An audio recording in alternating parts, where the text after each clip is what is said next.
back to another episode with Fight Night Picks. As always, we're brought to you by SimBody. Vertiball is now SimBody. If you head on over to their website, simbody.com, you're going to get all the great products that you know and love, including the SimBody Vertiroller and the Vertiball that you have seen most likely here in studio. Look at that. Place it, lock it, attach it, Vertiball, all sorts of great stuff over there if you want to roll out those old tired muscles and you don't want to go with that old lacrosse ball. They're also coming out with that very new product that you can see right in front of you. And if I head on over to my cart, look at that. I've already got a Vertiball over there. Little bit of a deal right there. And if you hit the try for 60 days risk-free, use the promo code FNP, you're going to get 20% off your order with that code FNP at simbody.com. You're really, really helping out another local company here in New Brunswick, Canada. Can't wait for it. The new name, SimBody at simbody.com. And as we always say, let's get into it.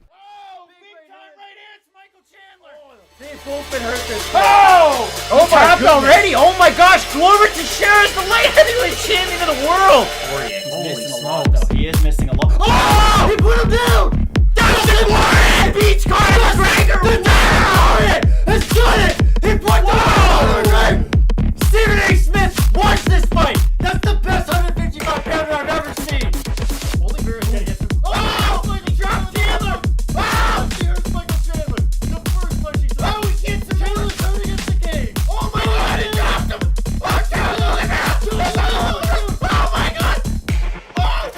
Charles Holy Bear, you're champion! Holy smokes!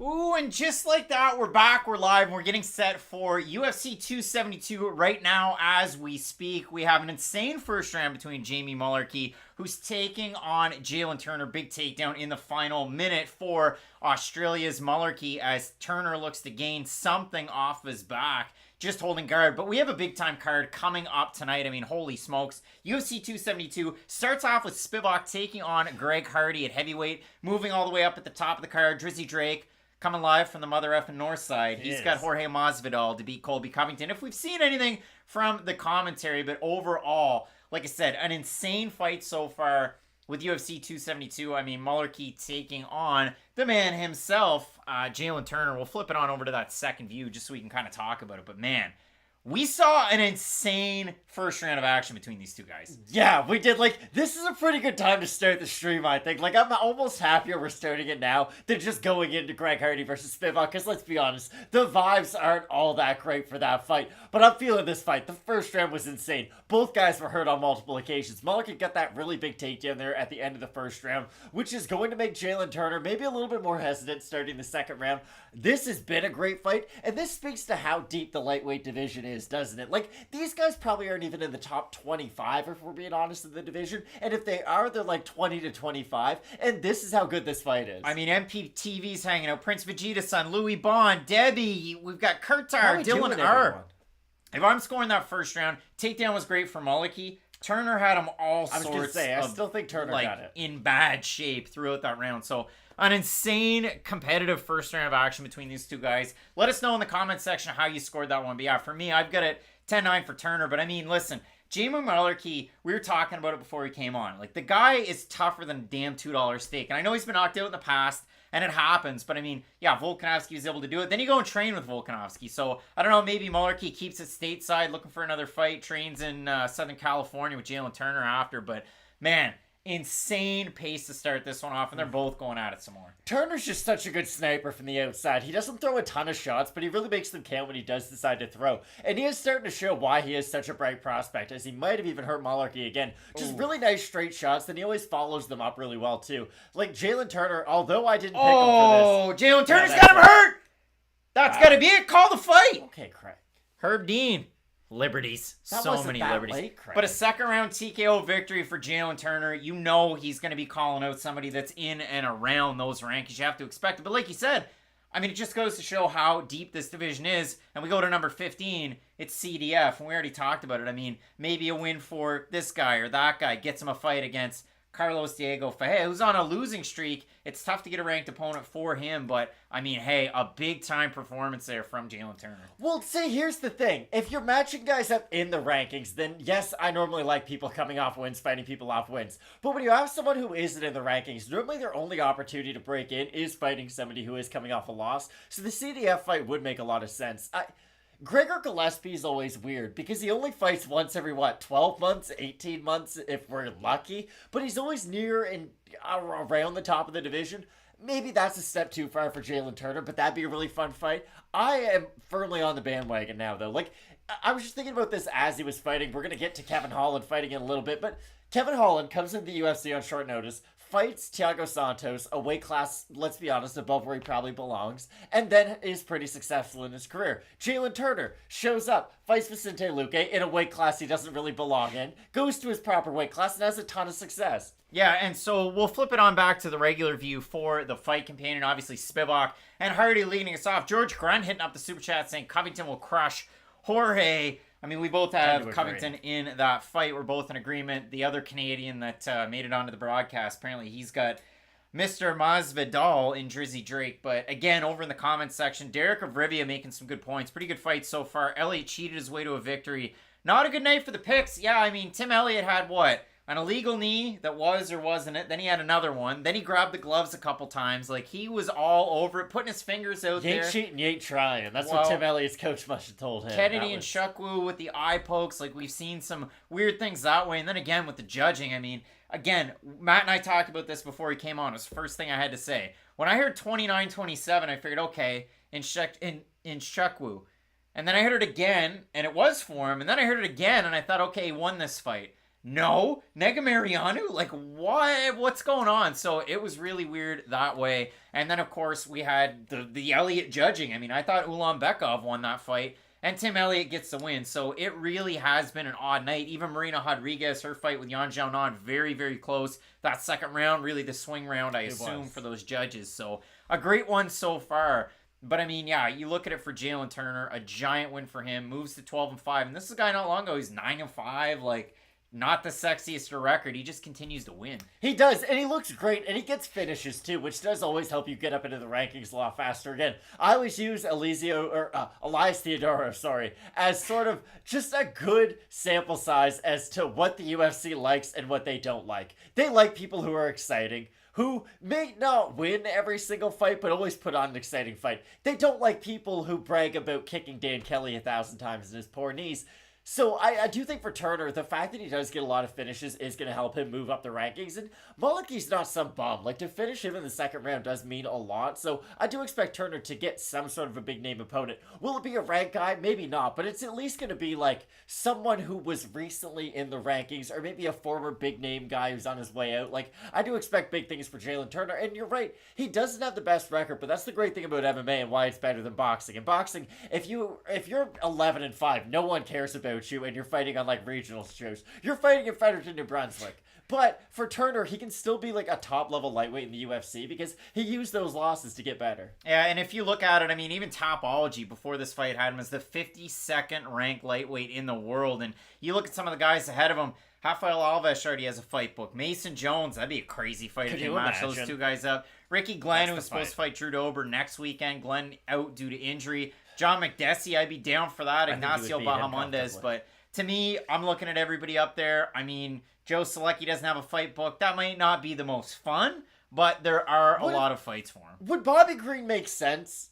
Yeah, I'd be cool with that one, I think that'd be a fun one, because for Green, you don't really look at his last loss as being that big of a deal. You know, it was on short notice. No one wants to fight Islam anyways. He's, like a 4-1 favorite over the champ right now. So, like, I don't really look at Bobby Green's last loss as that big of a deal. So, I think him versus Turner would be a phenomenal fight. And, I mean, over in the comment section, you see it. SC Shoop is hanging out. MPTV, Prince Vegeta son. Keep that conversation going. I'll flip it back to the view for the pay-per-view, because, again, you have some interesting and I would say dynamic fights. Now, we start the first one off, and I would assume that the UFC and the fans involved, which I gotta say this, I mean, they did a bit of like a pan back of the cameras when in Zechiku they were about to read the scorecards against Negamarianu. where the heck are the fans sitting in the middle in the bowl? Like, odd. they're not there. So it was a little odd to see, especially for Vegas. I would expect a crowd to turn up, but it looks like it's just a pay-per-view crowd. Well, they're getting ready for Sergey Spivak and Greg Hardy. For Greg Hardy, a lot of finishes outside of the UFC, some decisions inside the UFC, and in his last 2 fights, he definitely hasn't come out on the winning end of those fights. Now, again, Tai Tuivasa rocked him, gets finished. Marcin Tybura has a competitive Weathers a storm early and comes back to stop Greg Hardy. An inspiring performance. And then if you look at it for Spivak, I mean, he had the 3-fight win streak of Carlos Felipe, Jared Vanderaa, and Oleksiejczuk Olenek. He looked really good in the Vanderaa fight, a guy who called him out, a little bit of bad blood there. And then he goes out there and beats Olenek, and I know it's just a decision, but he pummeled him. And then he takes on Tom Aspinall on short notice, comes out on the losing end in the first round. And he just really looked flat in that performance. I still really think Sergey Spivak needs this win, though. Like, maybe we disagree. Oh, you do? Okay. Because the thing about Spivak... But the thing about Spivak is that he has wins at the UFC level. He doesn't really have any quality wins at this point. Yes, the Olenek fight's a good win. Tuivasa win. But Tuivasa was in a different stage of his career, I think it's fair to say. You're right, the name is big, and you are right. But to me, I don't really look at Tai Tuivasa in the same light as I did back then. For me, I still think Spivak does need a big win, because Jared Vanderaa is a good but not great fighter. If Carlos Felipe, I liked for like 6 months, but let's be honest, he's not that big of a deal. A tainted, supplement-ridden man anyways. And Oleksiejczuk Olenek was well past his prime. So I do think this is an important fight for Spivak, but the same thing has to be said for Greg Hardy, because most of his wins are over subpar levels of competition. And then the 2 times he has fought good fighters, he has been beat quite soundly by them. So I do think this will be a fun fight for as long as it lasts, but I think this fight's going to be done in the first round. That'll be kind of my hot take for this. Because if Spivak does get into the ground for even a minute, like if he has more than 30 seconds on the clock, I really do think he's going to be able to get a finish. Yeah, it's going to be a really interesting one. I mean, George Grunt hitting up Super Chat saying Hardy sucks. And he's an interesting case because he's been an American top team. But then if you look at his Instagram, I don't even know if the guy, like he's bounced around kind of all over the place in Florida. Be interesting to see what we get. But I mean, yeah, it is kind of a tricky fight. And again, like looking ahead to next weekend, you look at a guy whose record is terrible, and I'm surprised he's still in the UFC taking on Chris Moutinho. I'm talking about the man himself, Guido Canetti, and you look at it, he's 2-5 in his last 7 fights. You look at the guys that he's beaten, and are they still around? 14 men have tried, Craig. Only 6 have succeeded. Yeah, that really is it. I mean, I'm going to bring my notes up here 6. so I can talk about it. Bad. But yeah, it is bad. But again, out of the losses, like most of the guys are still in the UFC. So it really is a weird one for old Guido. But when I look at Greg Hardy, kind of a similar thing. Like it's you're beating guys that are middling to lower tier competition. You're losing to decent guys. Our next fight, we have Kevin Holland taking on the man himself, Alex Oliveira. Debbie was asking, first of all, do you think Marina Rodriguez won that fight earlier?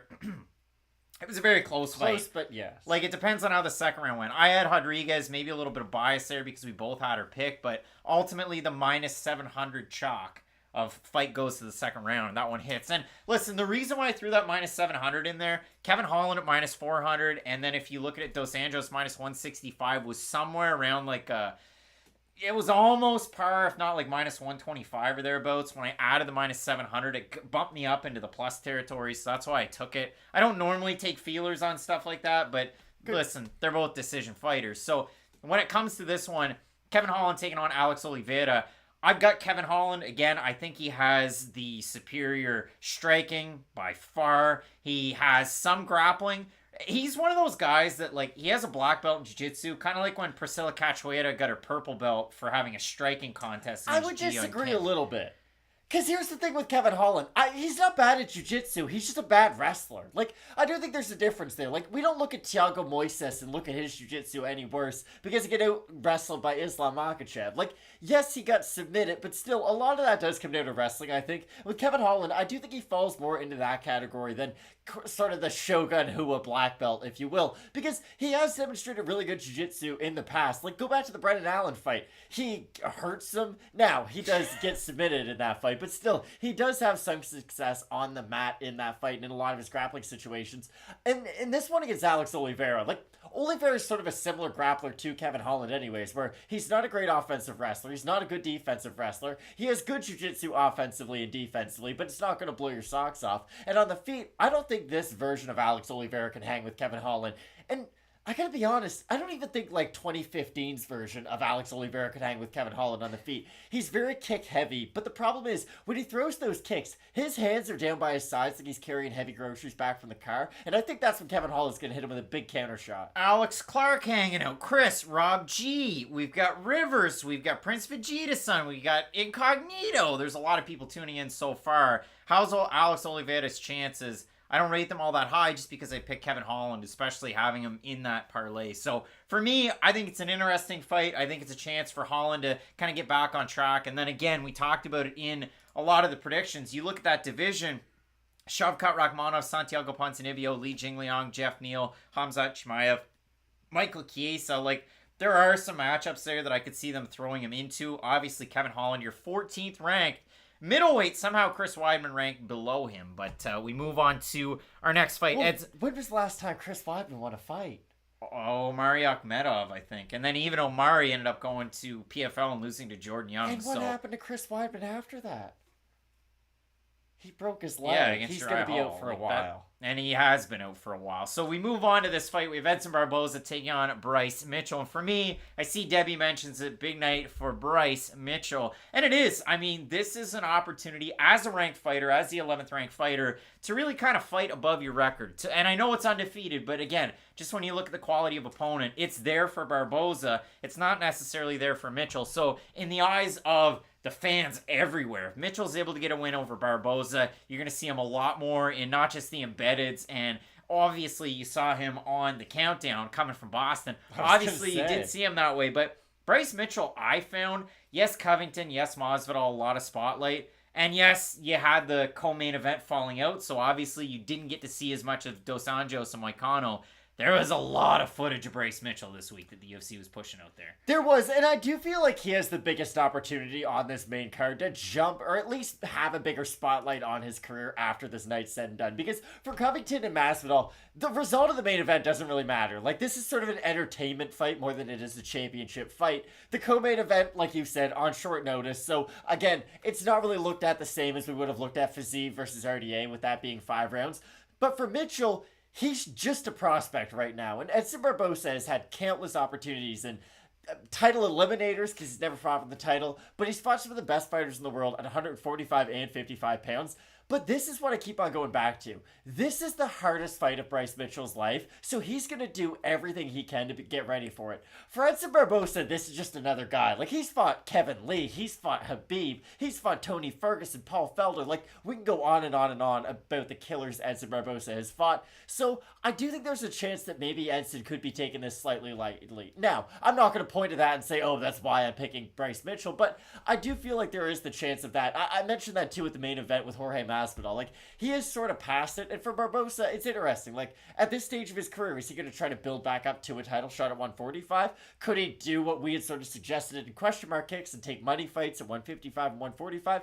I think it'll be really interesting to see what happens with this fight and just the trajectory of both guys afterwards, because for Mitchell, still would be a bright prospect, and for Edson, if he gets this win, he's still kind of in the title picture. Well, that's it. I mean, for Barboza, he hasn't had any easy fights since he's come over to 145. The only one I would say is the Makwan Amir Khani fight. And again, if you like Bryce Mitchell, Amir Khani was able to go 50% on his takedown attempts at 3 of 6. Now, he didn't hold him down for very long, but you look at it for Edson Barboza at 145, a loss to Dan Ige, but was it really? And then he's able to go out there, beat Amir Khani by decision, finish Shane Burgos in a great fight, and then lose to Giga Chikadze his last time out. Prince Vegeta-san talking about the old bicep injury. And again, I'll say this, Prince Vegeta-san, because I don't know anything about it other than the fact that I watched Bryce Mitchell on the Countdown show pull starting a chainsaw with his right hand, where obviously the bruises are. So that was Sunday, I think it was, on Embedded. It was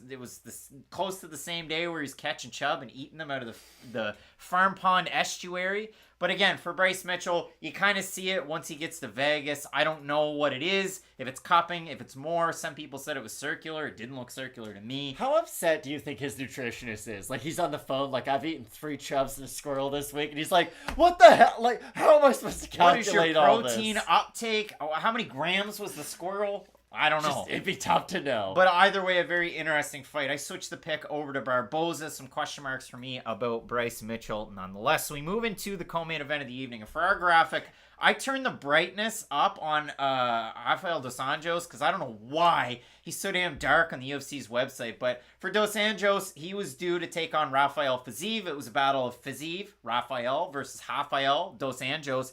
And it would have been a great fight, and I was really looking forward to it. Now, with Fiziev out due to the Rona, we get Renato Moicano, and this is a guy that, I mean, you talk about it for Barboza, never an easy fight. Look at Moicano. Yeah, he fought Damir Hadzovic when they wanted to get him. They wanted to get him back on the winning path, so to speak. But for Moicano, taking this one on an incredibly short notice, Louis Bond saying WTF is a chub, guys.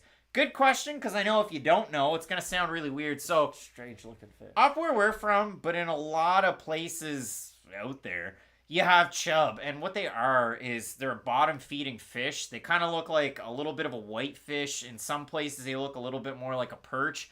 But basically, that's all they do. They kind of suck up the nastiness that you're going to find in fresh water, not in salt water, and they can go out there and eat other fish's eggs. Like, they're just not great for the ecosystem. So yeah, for me, they can grow like to crazy lengths. They can too. Up here, like, I know we went fishing one time. I don't know if you were there. No, it was me, Ty, and Brandon. And Ty caught a 13-inch chub, and it was friggin' massive. So again, they can get really big. They stink terribly. But yeah, but Bryce Mitchell says they're good eating. So and apparently Squirrel is super lean. But when we focus on Dos Anjos taking on Moicano, again, for Moicano, not an easy road, not an easy flight either to get to Vegas. Kind of wild. If we're going to talk about strength of schedule, though, I would really the champion? Fought the best at 170? But RDA, even before he got to the title and after he was champion, has only fought the best in the world, stretching 3 weight classes, basically. I have a big-time question for you with Dos Anjos. Because he was the champ. He won the belt fairs and squares, and then he ended up losing to Eddie Alvarez, and we never got that Conor McGregor fight. And I would have loved the McGregor-Dos Anjos fight at that time. Me too.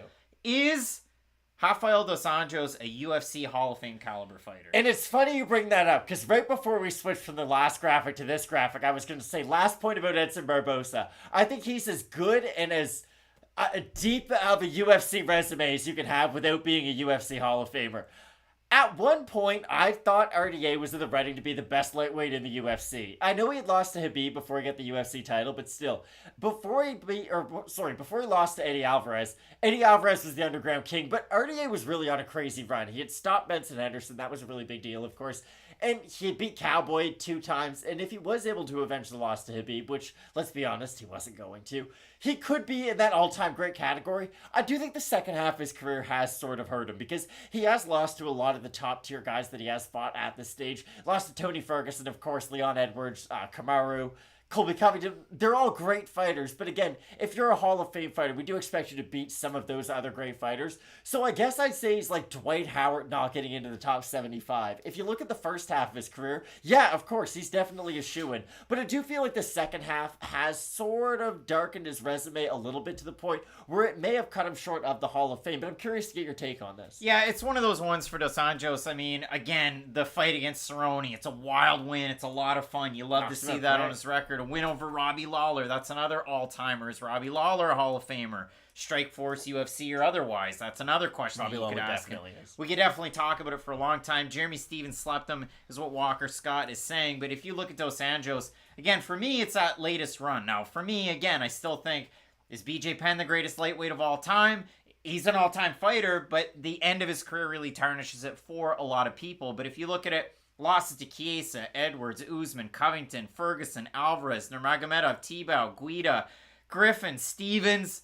Jorge Brito and those Adriano are outside the Abu UFC, way back yeah, when. But it's yeah. crazy to see like all of those fights and all of the names that I listed, with the exception of the He two there. But destroyed Anthony Pettis when he won the title. a win over Benson Henderson, Nate Diaz, Anthony Pettis for the title, and then against Cerrone, like.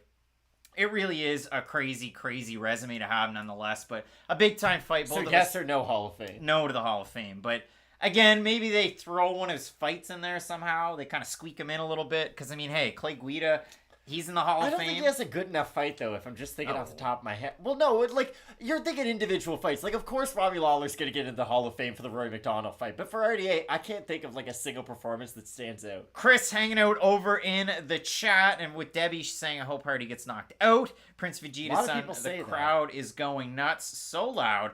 Well, Matt, in the main event, we have Jorge Masvidal taking on Colby Covington. And again, we are not friends, these two, so they say. And for Jorge Masvidal, he had that prestige worldwide at the press conference. He had like a little briefcase that opened up. There was a tiny screen. It showed him burning a card. And then he put the card in a one-touch, which I thought was weird. It just is.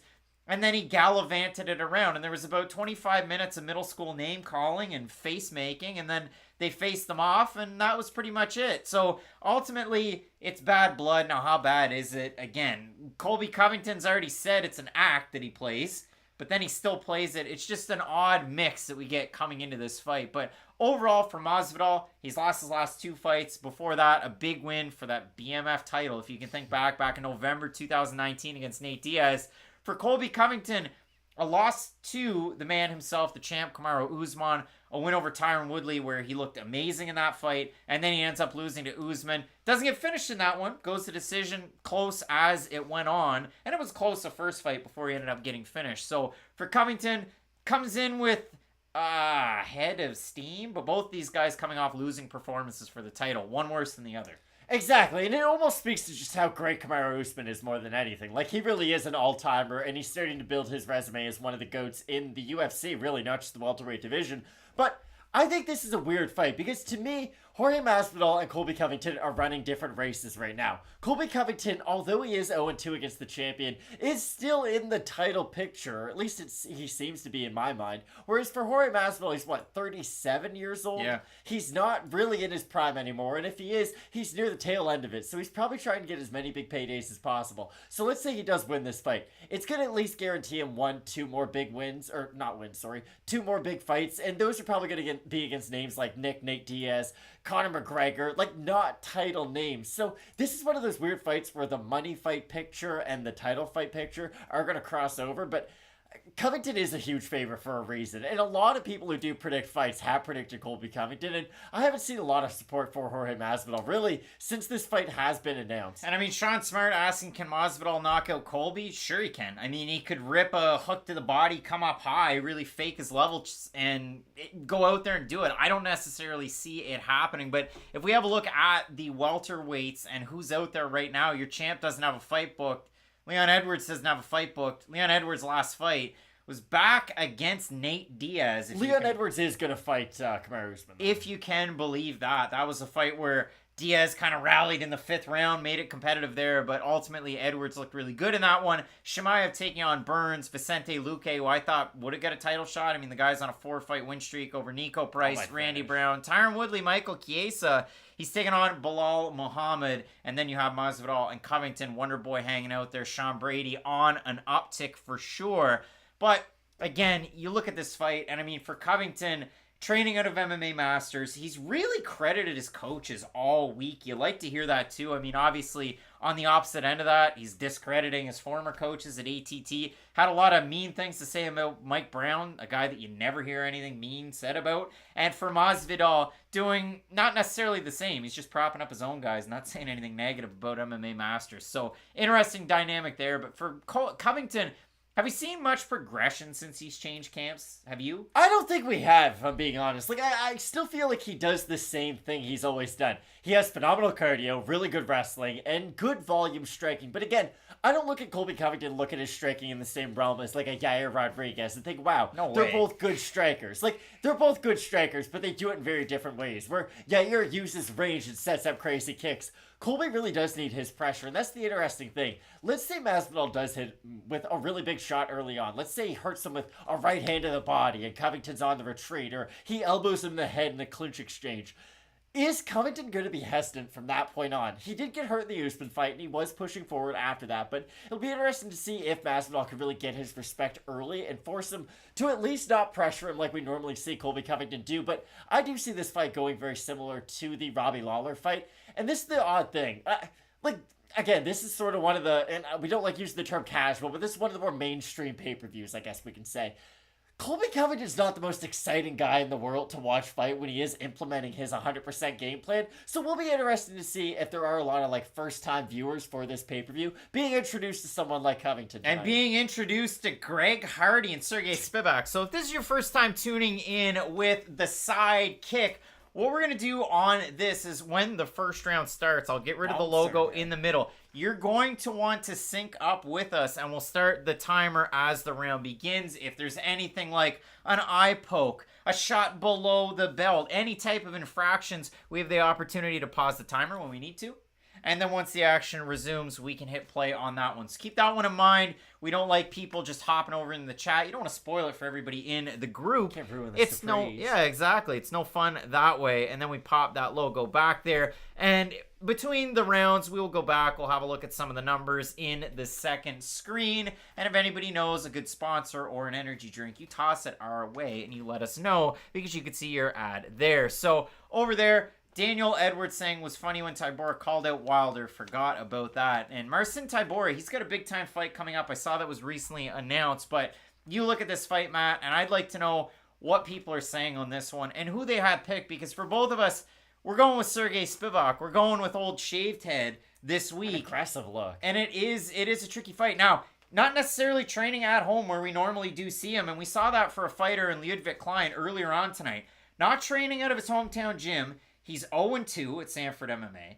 Fighting in the UFC at his natural weight class, he is 0-2 at featherweight. And also fighting with plenty of notice, he is 0-2 in the UFC. That means he's 2-0, not in his weight class, a catchweight at 150 and a fight at 155. Back home at his own gym, 2-0, and on short notice, he's 2-0 in the UFC. Wild stuff to see there. So for Spivak, he's coming out of Extreme Couture in this camp. We saw a little bit of a Nikolai Negumereanu at that gym. We saw Rinat Faradinov, who I can't wait to see in the UFC, at 205 pounds. A lot of big bodies in that gym right now. Francis Ngannou, he's a guy that's there. Now, not necessarily for a lot of Spivak's camp, but a big-time opportunity nonetheless as we get Greg Hardy coming in here. The coaches that he has, Rashad Evans. Sugar. So listen, this is a guy that just had a big-time win over Gabriel Checo over with Eagle FC, where, listen, Sugar wrestled and he looked really good in that fight. So a big-time... Well, okay, I wouldn't say he looked really good in that fight. He did look pretty good, He though, won. especially for his age. Over there in the comment section, SC Shoop saying, still have no clue why I put this fight in my parlay for the night.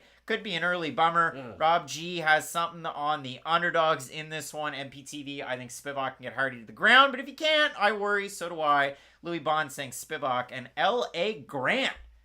I don't think I've ever seen you in the chat, so good to see you if this is your first time, or maybe it's your first time hitting up the chat. Hello. Saying Hardy isn't winning. Corey McGregor.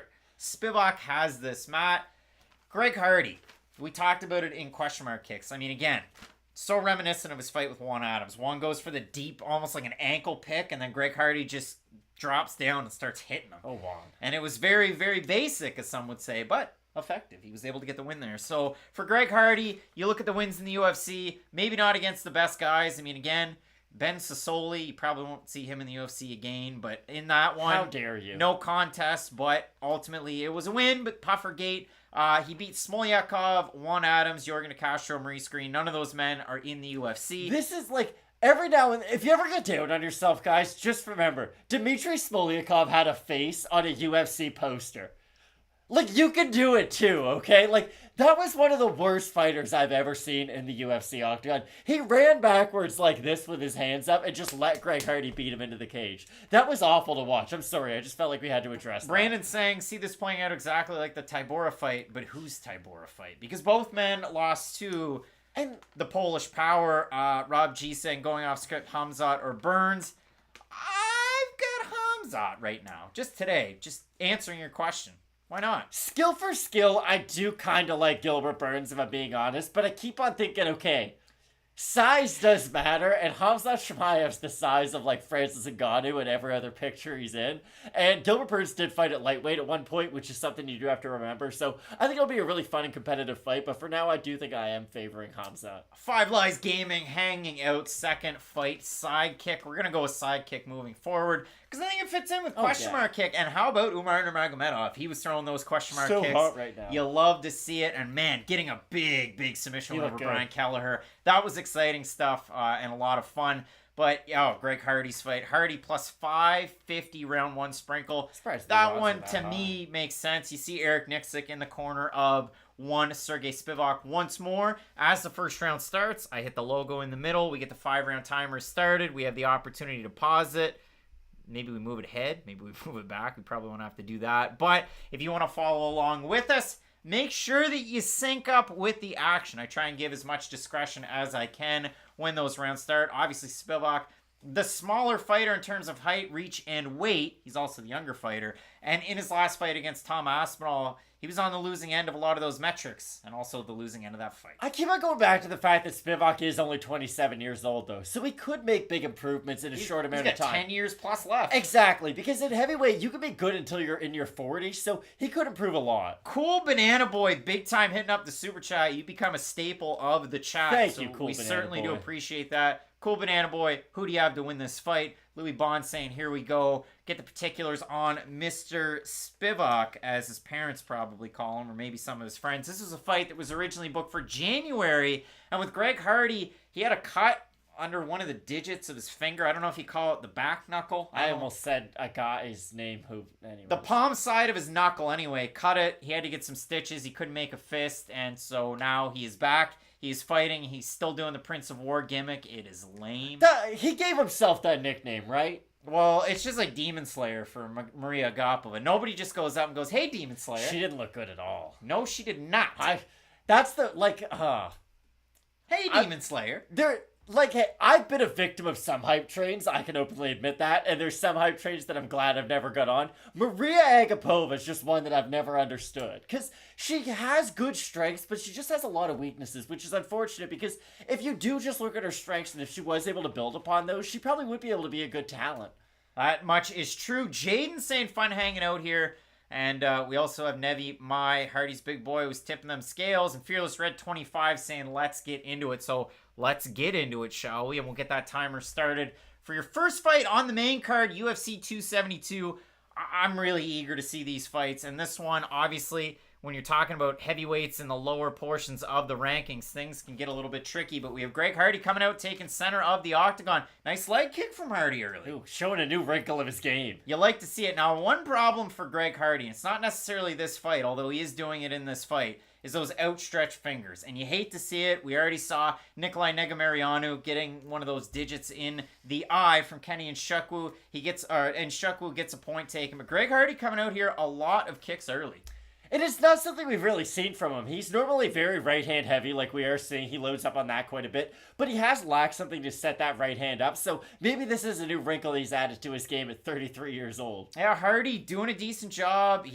He's changing levels a bit, and he's going for some leg kicks now. Spivak goes for his first takedown, unable to get it. Greg Hardy trying to shuck him off. Whoa, judo throw. Sergey Spivak, and he is in side control, looking for the head and arm choke. And he's going to get it. If you don't know, now you know. Sergey Spivak didn't make this just a wrestling match. He made it a chain wrestling match, and that's how he was able to get it to the ground. Greg Hardy got out of a bad position there. It looked like Spivak was going to be getting that head and arm. Now he's got that Dagestani handcuff there on the right side around his back. That's going to prevent Greg Hardy from setting a base and getting up to his feet. Hardy grabbing onto whatever he can get. You'd hate to see it if he's grabbing onto the gloves there, but referee Mark Goddard, one of the best in the business, watches on. 3 minutes 38 seconds remaining in this round. We get a peek of Santiago Ponzinibbio and Brandon Moreno on the right side of the screen. That much is too. Brandon Moreno now out of Glory MMA and Fitness as Spivak tries to land a shot of his own. He gets the back of Greg Hardy, who gets back up to his feet. A good job by Hardy. It was a good job by Greg Hardy, and I did not expect him to be able to get back up to his feet so easily if he was taken down by someone like Sergey Spivak. But gets him down again. He gets taken for a ride again.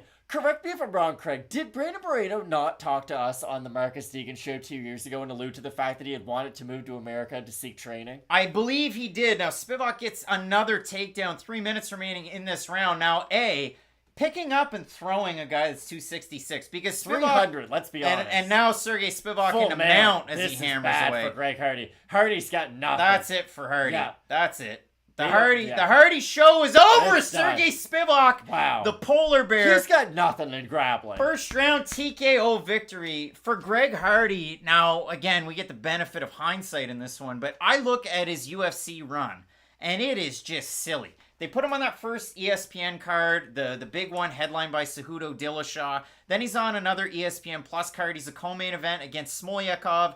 I should turn that timer off so we don't trip anybody up. But again, Juan Adams, he takes him on, and then ultimately it continues on. But UFC 249, he's been on UFC 264 against Tuivasa. Like, he's had some pay-per-view opportunities, and they really haven't turned out all that well for Greg Hardy. But actually now, in the UFC, if you look at it, he has He had 4 wins, Smolyakov, Adams, Green, DeCastro. He's now 4-4 with a no contest in the UFC. That's tough. Yeah, that was bad by Hardy. He just sort of turtled up there. And we should give him a little bit of credit where it's due. I mean, he implemented the leg kick early. He pumped the jab. But then when it came to the grappling, he was a chub out of Bryce Mitchell's pond. Yeah, this second he faced any adversity, he kind of looked for a way out and turtled up. So that's a giant one. And I mean, again, like, you can be negative about it. They put this above Rodriguez and Yan Xiaonan, which was a great fight on the prelims. But if you look at it for Sergey Spivak, again, we talked about the loss to Tom Aspinall. Obviously, Aspinall, a title hopeful at some point, you think. Marcin Tybura, ranked fighter. Walt Harris, been a ranked fighter forever. Again, the wins. Tuivasa, Felipe, Vandera, Oleinik, and Hardy. Guys who have been in and around the rankings at heavyweight. Again, he's only 27 years old. Like, you like to see these types of performances out of 100%. Spivak. I mean, he cut through Hardy like a knife in hot butter. So, if you look at it for Spivak... Hot knife through butter? Hot knife through butter, knife through hot butter. I mean, hey, sometimes you turn up the heat on the butter, but... Hot butter's oil, though. If you look at it for Sergey Spivak, somehow unranked, you've got Pavlovich, Harris, Ivanov, who's got to fight Sakai. To me, Sakai, fight that makes sense? He belongs in the rankings, to say the least. Well, like, Pavlovich does not. I would agree with that. That's the thing. You can't beat a guy in the main card of a pay-per-view and not be rewarded with ranking next to your name. It's just odd, though, because let's be realistic. I don't see Sergey Spivak as a top 10 guy. He could be a top 15, I think, and yes, he was able to beat Tai Tuivasa, who is now in the top 5, so anything is possible. But to me, I think he can be somewhat competitive with the top guys in this division, but I do think that the liability of him on the feet does worry me. To me, I think Spivak, again, he's looked good against grapplers in the striking. He's looked good against strikers in the grappling. I think a fight against Sakai, who's very good at everything, but we just haven't seen it out of him lately. That's the thing, right? I think that's the fight that I'd like to see. He's a guy that doesn't have a fight booked right now. And Matt, I'll throw it on over to our secondary view, if you will, so I can get a chance to update everything at Fight Night Picks over on Instagram, so we can get that winner out there. But when we look at this fight, Matt, again, hot butter is oil, though. Really trending in the comments section, letting me know. But yeah, Spivak, man, the grappling was on point tonight. It really was. It was. He basically just watched the Marston DeBoer fight with his coaches. They all pounded their fists once, and they were like, perfect. We got this. Good job, guys. That's all we have to do. Because the second he got this to the mat, Greg Hardy had nothing for Sergey Spivak. The ground and pound was quite a bit for him. He didn't even attempt to get up to his feet, really. Once Spivak got into full mount, it was pretty much over. As Greg Hardy gets mad at a doctor for trying to help him up to his feet. It was a bad performance by Greg Hardy. It definitely was. You're back on the prelims, pal. And the crazy part of it is, I mean, he's a guy that sells cards. So we move into our next fight, man. I mean, Kevin Holland taking on Cowboy Oliveira. And for Cowboy, since he fought Gunnar Nelson, that's really where I've seen a bit of a change. Now, he's won some fights. He has. I mean, the Peter Sabata fight was a good one. He was able to throw those kicks, the Yancey fight, get him into the breadbasket. Yeah, the Yancey fight was kind of crazy. That was a fight of the night where he gets finished in the third round. He beats Condit by submission. He finishes Carlo Pedersoli, but then after that, Gunnar Nelson, Mike Perry, that was a fight of the night. Nicholas Dalby, that was a really close one, I know. Unanimous decision loss, but Dalby, the hometown crowd, the short notice affair, Dalby was able to out-grapple him in that one. beats Max Griffin by split decision, a guy who we know and love. I mean, a guy that I enjoy a Max Griffin fight. I know I get excited more than the average bear. Peter Sabata, a big win, but a guy who's not very active. And then losses to Rachmanov, Brown, and Price, guys who are in the rankings or rankings adjacent. Now you're taking a guy who's ranked in a different weight class. We'll see what we get out of Alex Oliveira as my favorite Canadian celebrity. I hope Shania Twain's not there with Mark Davis. Oh well, my. no. The good news is, if she's there with him, like, I'm single. Hey, Shania, hit up Matthew Allen to find Night Picks. I like MMA too. A national treasure and my favorite country artist in the world, Wow. Shania Twain. That don't impress me much, who she's there with. Yeah, Mark Davis. I mean, hey, look at those Raiders. He does own a football team, though. Kevin Holland taking on Alex Oliveira. It's one of those fights that, the hardcores can get excited about. Somebody who only tunes in a little bit, they can get excited about This is it. a tune-up fight. Let's just call it what it is, though. Because Oliveira is a once exciting fighter. He's like if Arturo Gatti wasn't that good and just known for the great fights. Like, Oliveira is known for the excitement, but not necessarily the success that's come with it. I have something to say before we go too far. They're bringing up UFC upcoming events. Santos take on Ankalaev. Ankalaev's been in the States for a week and a half, 2 weeks. Yes. Not worried about that fight.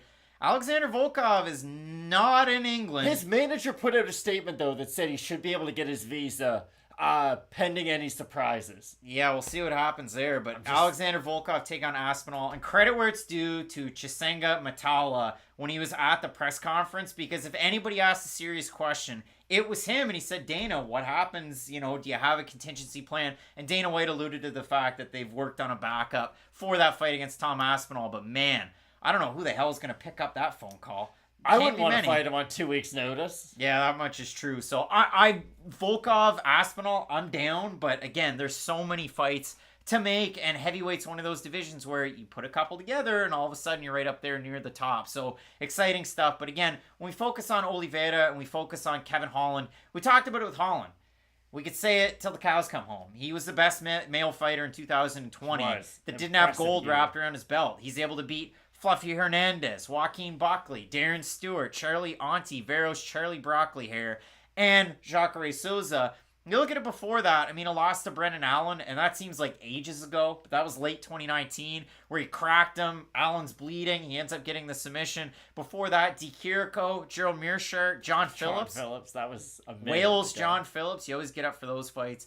But losses to Brunson and Vittori, where he was able to defend some of those even takedowns, or some of those takedown attempts.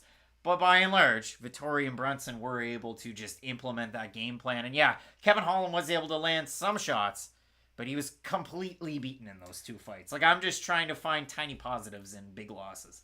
He hurt both of them, though, like in the later stages of the fight. And again, Alex Oliveira hasn't even been close to the rankings in like 3.5 years. We do have to remind ourselves this. He barely beat Max Griffin, who is a fun fighter, but not a great fighter. And again, most of his fights have just been him eating a big shot, getting finished, and it is what it is. He'll have a few moments here and there.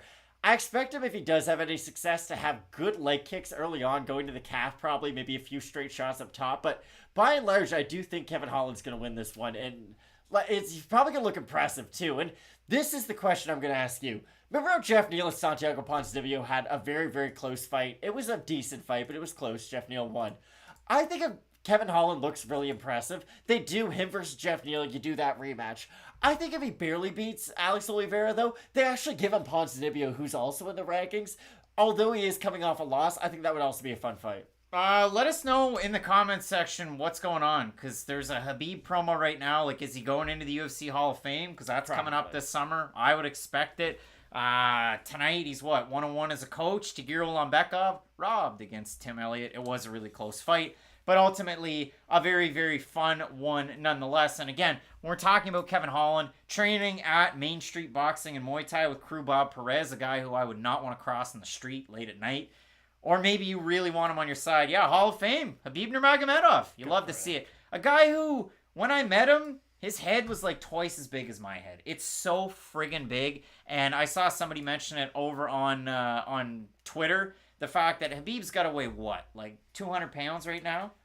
He's eating good. That's all I can say. Oh, man, he's massive. And Khabib, you always love to see Khabib. Damon White and Hunter making the way over to congratulate him. So neat stuff there. And Khabib now goes from coach to to fan right now as we get, Ali Abdelaziz hanging out wearing a Gucci jacket and some guy that I don't know. But regardless, Matt, again, bringing it back over to this fight here. At 170, the last time we saw Kevin Holland here was on the losing end to Curtis Millender. Remember when he beat Thiago Alves? I do. That's crazy, right? And then the time that he fought, or Rory McDonald. So a wild career for him, but for Kevin Holland, a lot of fights in between. Wins over UFC level competition outside of the UFC. The loss to Thiago Santos at 205 pounds in his debut. But you look at the guys that he fought, and again, the losses. Ramil Mustafayev, a loss very early on in 2015. A loss to Rafael Lovato Jr., your Bellator champ, who had to go away due to a brain injury, and it wasn't even an injury sustained in fighting. So beat Gegard Mousasi though for that title, that cannot be underestimated. Oh yeah, Lovato Jr., a real one. So a great fight, and I am really eager to see this one because we talked about it. Holland, we assume he's going to end up in the rankings or rankings adjacent with a win here. And when we look at this fight card, it's kind of odd because you start the pay-per-view off with 2 fights where guys aren't in the rankings. It's kind of odd that way, is it not? It is odd, but I was honestly going to try to make the argument, they just put really exciting fights to open the pay-per-view, but I can't even say that, to be honest. No, and the backup is Holland is technically ranked, but up a weight class. So it'll be interesting to see how that one plays out. For poor old Kevin Holland, though, when you go up the rankings to 170, there's a lot of damn good wrestlers. I mean, there's Bilal Muhammad, there's Hamzat Chimaev, Luque can grapple. It just continues on down the list. So I think if you're trying to build Holland up, you try and avoid those guys and Rakhmonov, and maybe you try and fast track him somehow to a fight against Wonder Boy, but that's all I can think of. I feel like Neil Magny sometimes, and you can't say this on podcasts or shows like this, but I feel like sometimes, no, I'm kidding. I feel like sometimes Neil Magny is almost used the UFC's way to be like, here, you want to win in the top 10 sometimes? Because he's good, but he is beatable. You can out-wrestle him, you can outstrike him. He has good cardio, he offers you a few different roadblocks, but if Kevin Holland went in there and knocked out Neil Magny, you wouldn't be surprised if that was the outcome. Debbie Elder saying, oh wow, Roy McDonald, that fight with Robbie is still in my top 5. Debbie, the craziest part about it, and listen, we'll peel back the curtains, the fourth wall, if you will. You have a Roy McDonald squiggle downstairs, do you not? Him and Ray Cooper? Is that the one that I got you for Christmas? I do. So yeah, I got Matt the old PFL poster because I figured you like Ray Cooper III, you like Roy McDonald, you hate the result of that fight, but still, it was a neat one there, and I think there's 6 ex-UFC fighters that were on that card over the PFL. And speaking of which, I threw the tweet out there today. XMMA 4, there's 11 former UFC fighters on there. 2 guys that were on Contender Series. That one is stacked. Okay, but if we started marketing BKFC that way, people would be pretty excited too. There's 11 ex-UFC fighters on there. Listen, the Magic Man's on that card. Making his return? No, the Magic Man's on that card. John Dodson, he's in the main event. So, exciting stuff there. Did he lose his last fight? Yeah, he lost to Cody Gibson. But still, I can get excited about it. John Howard's on that card. It's been a minute since anyone's get excited for a Magic Man fight, though. That's all. If you want to see Rob G, when are you guys gonna wear the suits again? Oh, we'll see. I like to be uncomfortable. So uncomfortable. The Fight Night Pick stuff. But again, Alex Oliveira, Voodoo, where do you buy these posters? You always see fighters signing, or do they send them out? Can you grab that one? Yeah. I got a funny story. So around Christmas time, I was like, you know what? I don't have any PFL stuff for the office. So in the back corner, I've got Anthony Smith-Volkov. I was there. And then I've got the PFL championships from this past year. So I saw this one on the PFL's website and it said, oh, it's signed. And I thought, oh, frig, Clay Collard will have signed it, Palmer. You got Bubba Jenkins. And then Anthony Pettis, I got to get a Pettis autograph. And then I came here and I was like, where the hell are all the autographs? And then I read the fine print. Right there. And you can kind of see it in the glare. Anthony Pettis signed it, and that's it. And you can barely even see the signature. So I have it just sitting on the sidelines. I picked myself up a Clay Collard PFL glove that was signed because I love Cassius Clay Collard fights. But that's I get it on the PFL site when I order that stuff. I think Steiner Sports is who they go through for their stuff. But yeah, and then I've got McGregor and Habib UFC 229, just the poster itself because It's like reflective. I think that's a really cool Watch that poster. fight with her grandmother. We've been over this many times. And so yeah, everything here has a little bit of sentiment, a little bit of meaning in the office. But Matt, when we look at this one, Rob G saying take off your hoser. Cuppy saying fight to go the distance seems like good value in this one. I would disagree. If you like Oliveira, maybe. Yeah, it's just Oliveira cannot eat a shot at this stage of his career. I cannot stress that enough. Like, Randy Brown hit him with one grazing right hand, and he got wobbled and was out of it. Like, I just don't think Oliveira's durable at this stage of his career. It's like a boxer who's just eating too many shots. Like, I don't want to use Derek Ward Chisora, but I'm going to. He's good and I like him a lot, but like, at this stage of his career, he can't really eat the same amount of shots as he used to be able to. So, maybe that's an example. I just don't think Oliveira is prime Oliveira by any stretch. If we're going to use golfing terms, I'd say he's on like the 16th hole, probably walking towards 17. Like, I really do think we're near the end. Matt thinking we're near the end. MPTV, I can't remember how much the poster was, but they had a lot of stuff on sale around Christmas, so I ended up with Pettis and Collard, but only the Pettis autograph in a place that you can't see, so it hasn't made the wall because I don't really have room. But when it comes to this one, again, Corey McGregor saying I think it will go to the distance. Kevin Alex over 1.5. I don't know. Debbie Elder saying Oliveira looks damn old. He always has. Like, it's crazy that he's not older than he is. Fight age. I gotta be honest. James Harden's younger than Chris Paul, but he's not, right? You know what I mean? He runs hard. But Chris Paul's plant-based. He looks after himself. He's getting massages. James Harden's hanging out with Meek Mill and, like, not sleeping all night long. Do you think Alex that he's had the Oliveira- wings in all of it? He's had the lemon wings in pepper. Atlanta? Of course Yes? he has. He's, Okay. yeah, I think Dan James from Harden's Best Fight familiar. Pick said if we go down, he will take us there. He I will don't treat doubt us that to the for wings. a moment. I've been on Twitter at 3 a.m. This is the weird thing, though. I think Oliveira is kind of like in the Allen Iverson, James Harden category, where it's like, hey, you've been burning the candle from both ends. Like, you live hard. The prime's going to end faster than you would expect otherwise.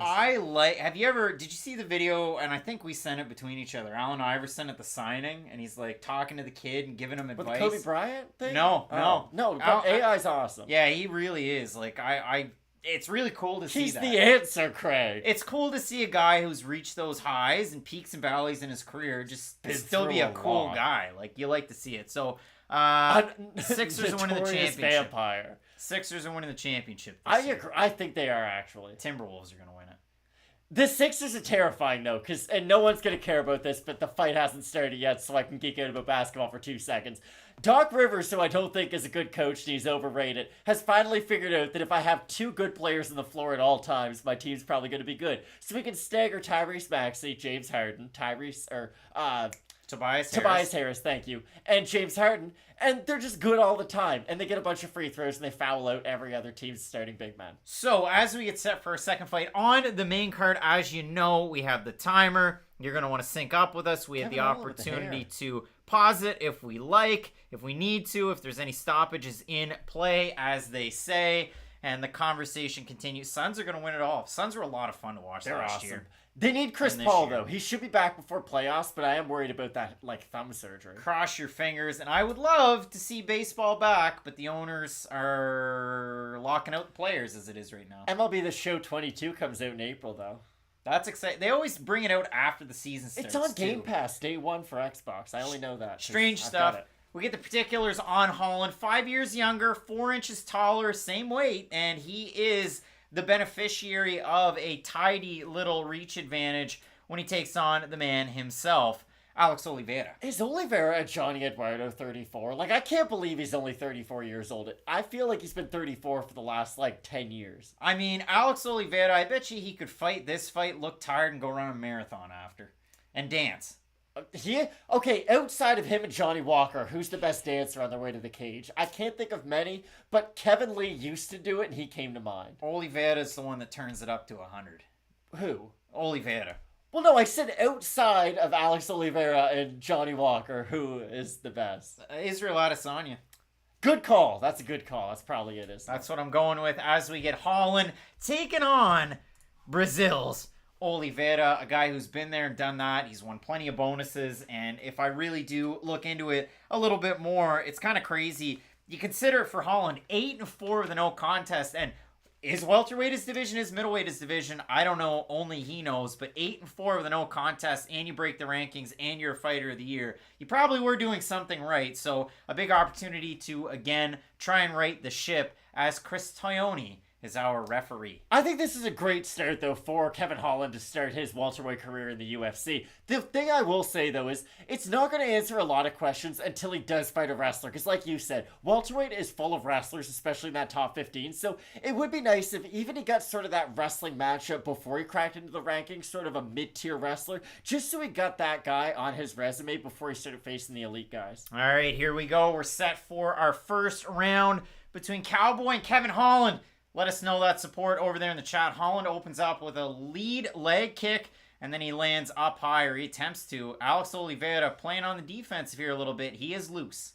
Kevin Holland looks like the biggest man alive at welterweight. Yeah, I mean, you can definitely tell he's lost some of that muscle that he had on. Big guy, though. Like, frame is massive. Big guy. Voodoo saying huge in comparison. And these two guys are cracking. Good lead leg kick once again there for Kevin Holland. He's really trying to attack those legs. Oliveira trying to initiate some of the boxing in the wildness. Oliveira is a crafty, wild fighter, though. He does like a lot of those moving forward front kicks. He's got really strange, like, straight shots. He leads with his right hand a lot. He doesn't set things up behind the jab, so he makes the wrong way right sometimes. So he is a strange fighter to prepare for. That much is true. Rob G being a hardcore fan, staying up so late, and Kevin Holland gets his leg kick eaten, thrown, and then countered by Alex Oliveira, who's looking pretty good so far. He does. Oliveira does look crisp. Not using as much movement as he normally does, but it looks good. Yeah, I mean, Oliveira looking like he's trying to counter on Holland moving in, and then when he gets the opportunity to push the pace, he's just putting it all out there. And for Holland, he's landed those leg kicks. You can tell that's part of his game. He's starting to feint the hip movement. But, yeah, it's an interesting game choice from Holland. But even go back to Oliveira's fight against Randy Brown, he looked good until he didn't. So I do worry about his overall durability in really any fight he's in, no matter how good he looks early. So a minute and a half just passed here in the first round at welterweight. Good right hand by Holland. Oliveira and Holland might have hurt him with that right hand. Cowboy grabs another one of those kicks. Great job. Holland flexible, though. But you're right. He does have really good eyes for those kicks, especially defensively. Leg kick there from Holland. Both of these guys pretty well dead even so far. Holland initiating the jab. And that's one of those things. When we see Holland starting to pump the jab, he has a lot of success because he typically has a reach advantage, whether it's at 70 or 185. Oliveira looking to land with some power. Yeah, good right hand over the top from Oliveira. Leg kick that seems to drop Kevin Holland, who wraps up a leg. Going for a heel hook. That one is an odd one, especially against another rangy type of guy in Alex Oliveira. Now, Kevin Holland's got to work his way back up to his feet, and Oliveira takes down Kevin Holland. Who's working back up to his feet, though. That was a good job by Kevin Holland. For someone who does have a lot of question marks surrounding his takedown defense and overall ability to get back up to his feet, that was at least a good sign with him popping back up. So big right hand lands for that hurt Oliveira. He's not moving around. Oh, big right hand for Alex Oliveira. Oliveira answering. Oh, Kevin Holland hurt Holland. That made him take an off step. Oliveira hurt Holland on that one. Holland might have got a little overconfident when he was walking in there after he hurt Oliveira. These two guys are absolutely throwing down, and Holland's now backed off the gas pedal. He's got 1 foot behind the black line. Oliveira taking center stage with about 2 minutes remaining in the round. Holland is trying to avoid anything that he can, and even in the grappling, he wasn't able to have success, so it's tricky. And Holland's not putting everything behind his shots now because he realizes Oliveira's trying to counter his left jab with that right hand counter, so he's being a little hesitant. When you're hesitant, not all in on your gameplay, that's when you can get hit by a big shot. Minute 40 seconds remain here in this round. Both these guys have had their opportunities. It's been close so far. Holland rocks Oliveira. Oliveira rocks Holland, and here we stood at a stalemate. Close first round so far. Like you said, both guys hurting each other. Oliveira looking to land that big right hand, and hopefully for him, he doesn't fall in love with it because he's had success in other areas of his game plan so far. The Cowboy's doing a good job at just being steady throughout this first round. For a guy who is known for being inconsistent and going for these big bursts and then not, he's doing a good job at range, and he's really making Kevin Holland pay with these leg kicks. Yeah, I mean, so far, Oliveira has dropped Kevin Holland to the mat with the leg kick. I mean, you have a body kick attempt there from Holland, but not all the way in on it, and Oliveira looking to counter off it. Oliveira fighting like Francisco Trinaldo. Vintage performance so far as we get the total numbers. I mean, very close for both of these guys. I'd give it to Oliveira, though. With it being such a close round, he was able to get that takedown, although he wasn't able to do much with it. But although both guys hurt each other, but I feel like Kevin Holland took longer to recover from the shot of Oliveira. Weird kick with the foot there of Holland that looked like it landed on the shin of Oliveira. Eager to see how he kind of bounces back from that one. 30 seconds remain. Again, tight round between these two guys. Could be a big shot before the end of it. Yeah, really close first round. Would not want to be a judge. Good leg kick there for Holland. Less than 20 seconds remain. And Oliveira, another big leg kick lands for him. Another big leg kick lands for him. And Oliveira goes to throw, trying to take the back of Holland. Less than 10 seconds remain. Oliveira in on the rear naked choke. 5 seconds. 4. Giving the thumbs up. He's got it over his arm. And Alex Oliveira, what a transition for Oliveira, is up. I mean, I would think, yeah, he's up 10-9, Oliveira. Yeah, really fun round, though. Fun round. You let us know over in the comments section how you have this one scored so far. Russ is saying Holland landed one more significant strike than Oliveira that round, and he 1, 2, whatever it might have been, but Holland standing up in his corner, eager to see what Bob Perez is going to give him for instruction there. So the problem with Holland now is that the leg is definitely hurting moving forward, and he was taken out a few times in that round, so that might put a couple question marks in the back of his mind as to, okay, how aggressive can I be? So great first round for Oliveira, because he had some attacks that are going to really help him later on with those leg kicks, and he was able to implement his own grappling, so that was a much better Alex Oliveira than I expected. Yeah, that much is true. Debbie, point taken. Yeah, Holland is not trustworthy. And Tyler hanging out in the comments section. Voodoo saying Cowboy by a smidge. Definitely a lasting impression in the judge's mind there. Really good especially round, at the end of the round with Oliveira ending up with the back of Kevin Holland as we get set for round number 2. Holland's got to come out with another big one. And again, both guys were able to rock the other guy in that round. Holland first, then Oliveira. And then after that, it was interesting to say the least. As Holland really sticking to that game plan, landing those low leg kicks, those calf kicks, but Oliveira doing the same thing. And both guys have really been able to counter the other guy's leg kicks. Even when Oliveira's landing them, Holland... Oh, big right hand lands for Holland. That hurt Oliveira. Let's get into it. Cage. Holland looking to finish the ground and pound. These are some heavy shots. I'm surprised Oliveira's still in it. Those were clean. And Oliveira looking to get out of it. Elbows. Chris Tognoni giving him every opportunity. And Kevin Holland, your winner. Let's get into it. Big comeback by Kevin 400 is Kevin Holland. And he is victorious in the second round of his reunion at welterweight. His first win at welterweight since, before the 2017 fight he had at LFA 13 against Curtis Millender. A giant win there for Kevin Holland. I mean, he's back. Alex Oliveira looks good until he doesn't again. And in typical Kevin Holland fashion, there wouldn't be a little bit of controversy moving forward in the fact that he had to withstand a lot of adversity in that fight. I wouldn't say that's controversial. Like, he had to withstand some adversity. But again, Oliveira looked better than I think most people assumed. I think that's fair to say. So for Holland, I do think that's a quality win, to be completely fair. Again, maybe it won't set him up for a ranked opponent, but when he needed to turn it on, he immediately did in the second round. That was a great knockout win for Holland. For the QMK parlay, we need the minus 165 of Dos Anjos to land,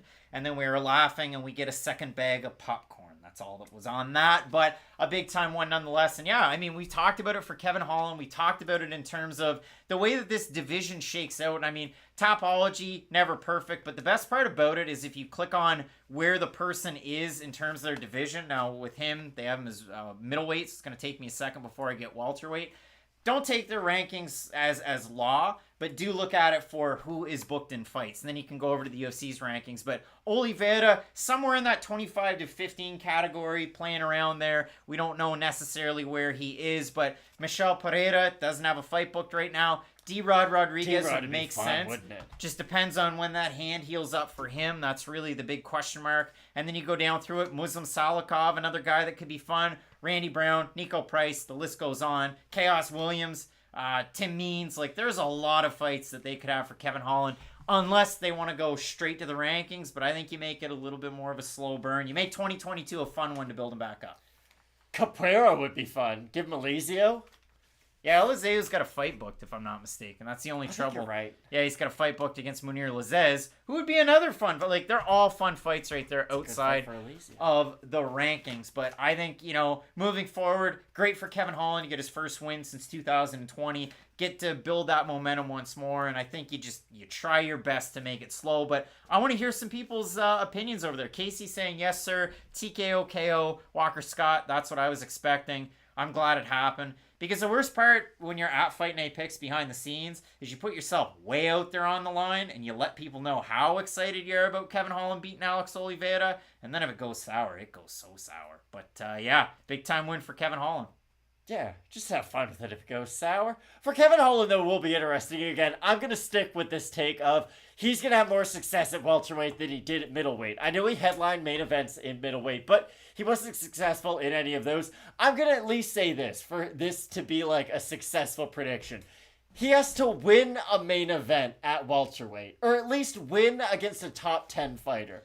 I know there's a different requirements, but it just depends on where he is in the rankings overall. I think that would then say he's been more successful at this weight class than middleweight, but I really do have high hopes for him. He's huge for the weight class, has legit knockout power, and he's an okay and ever-improving grappler, so I think Kevin Holland can at least be entertaining in this weight class. And I agree. I think, again, if that fight that we just had was any indication, still struggles with the wrestling and the grappling a little bit. Against a guy like Cowboy Oliveira, it doesn't get any easier against those ranked fighters. I mean, consider it. Sean Brady's a ranked fighter at 170. Like, there are some tough ones. There's some favorable matchups, too, as we get a Yoni and Jacek sighting. Will she get a title shot? Will Conor McGregor get a title shot? Dana White doesn't want you to complain about it. Find other things to complain about, you nerds. Wow. NASCAR drivers, don't know them. You're not Jeff Gordon. Steve-O, once again. Jared Leto, he likes MMA.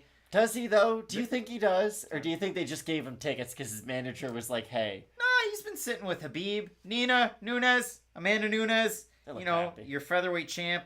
But, Matt, again, I will update the story at Fight Night Picks. We have Edson Barboza taking on Bryce Mitchell. It's oil and water. It really is. Style versus style, Barboza, Mitchell. And we talked about it. In certain matchups, Barboza has had a rough time with the grappling. In other matchups, he's able to completely negate it and light guys up on the feet. So there really will be a late career test for him taking on Bryce Mitchell, who knows nothing if he doesn't know grappling.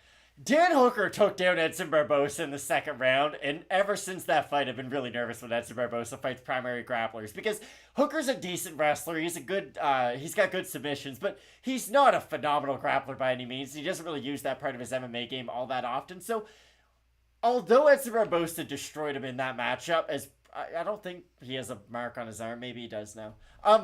I think this will be a really fun fight, though, because like you said, like oil and water, neither guy is similar to the other one. Like Edson Barboza, if he has any success, it's going to be the kickboxing, Muay Thai combos. If Bryce Mitchell, he has okay striking, and I do think it has been improving throughout his career, because he started out being a hesitant striker, and at least he seems more confident, more comfortable on the feet. But I think this is going to be a really fun fight. This is the most important fight, I think, rankings-wise, or at least overall career-wise on this card. Because if Edson loses, I think it's kind of it for him being a contender at the top of this weight class, or really any weight class. I think that's sort of it being a contender. And if Bryce Mitchell's able to win, it puts him into that top 6, top 7 category to win. You really only need one more win to get a title shot. So I think this is a very important fight on this card. Yeah, and I mean, if you look at it in total, through what? 10 fights, Walker Scott hitting up the super chat. You guys have nailed it. For the picks so far, it was a rough start on the prelims, because I know, like, even last week, I went 6-0 in the prelims, and I went, 1-4 on the main card, so it was a rough go there. I went 0-3 to start. But you always like to hit it big when it comes to some of these bigger fights, and yeah, I think it's going to be a great main card. We still have 3 big-time fights left that I'm really excited about. Voodoo talking about Jared Leto, MPTV, Bryce is super cool, but I'm going for Edson. And 9th grade dropout saying, let's go Bryce. Debbie saying Bryce Mitchell time. The thing that scared me, I mean, you look at the striking, you look at Edson Barboza, and yeah, like you said, I mean, he's been taken down in fights where you thought, really? Like, that guy took him down? But he was able to get wins against Dan Hooker, against Makwan Amirkhani, so it should be neat that way. Voodoo saying, what if Bryce twisters Barboza? Is he top 5? I mean, again, it's 11-10. I don't think a win vaults him that high. But I wish I could sit here and say, hey, I understand the UFC's rankings, because I don't. Five Lives Gaming, you're right. Jared Leto, I question his MMA fandom, but Steve-O does show up for, like, the first fight on the Fight Night prelims, like, always has, and I respect that. If you watch, he was on an episode of Sneaker Shopping with Complex, and I want to say his dog had, like, a harness that was UFC, or he had like a fanny pack that was UFC. It was something like that. And he talked a little bit about it really quick, and then they talked about shoes. And he doesn't buy shoes with leather on them, so that was kind of neat. But, so, like, no, Steve-O's, like, an actual UFC fan who also happens to be a very famous person. Yeah, I've been waiting, and I shouldn't wait any longer, but waiting to see Jackass, because I want to see it in the theaters. I haven't watched it either. Someone asked if we've seen Batman. Do you plan on seeing the new one? Yeah. It looks too macabre for me. I'm sure I'll watch it. Like, I'm not going to act like I'm DC too guy cool either. for superhero movies by any stretch, but I'm sure I'll probably watch it. George Grunt hitting up Super Chat. Mitchell definitely has this, and he's got a big-time opportunity as we get the promo for Burns versus Chimaev. You would think that, the next guy after Leon Edwards, maybe this books a title ticket. You have a big-time fight between the man himself, Jan, taking on Sterling. You have Zombie versus Volkanovski. Kind of seems like a strange fight to me. Mackenzie Dern, Tisha Torres on a pay-per-view. Interesting. And Kelvin Gastelum, Nasruddin Imavov. That's a pretty good card, That's another very interesting one. And Voodoo, yeah, you see Anthony Kiedis all the time, but they're making music again, so maybe that's it.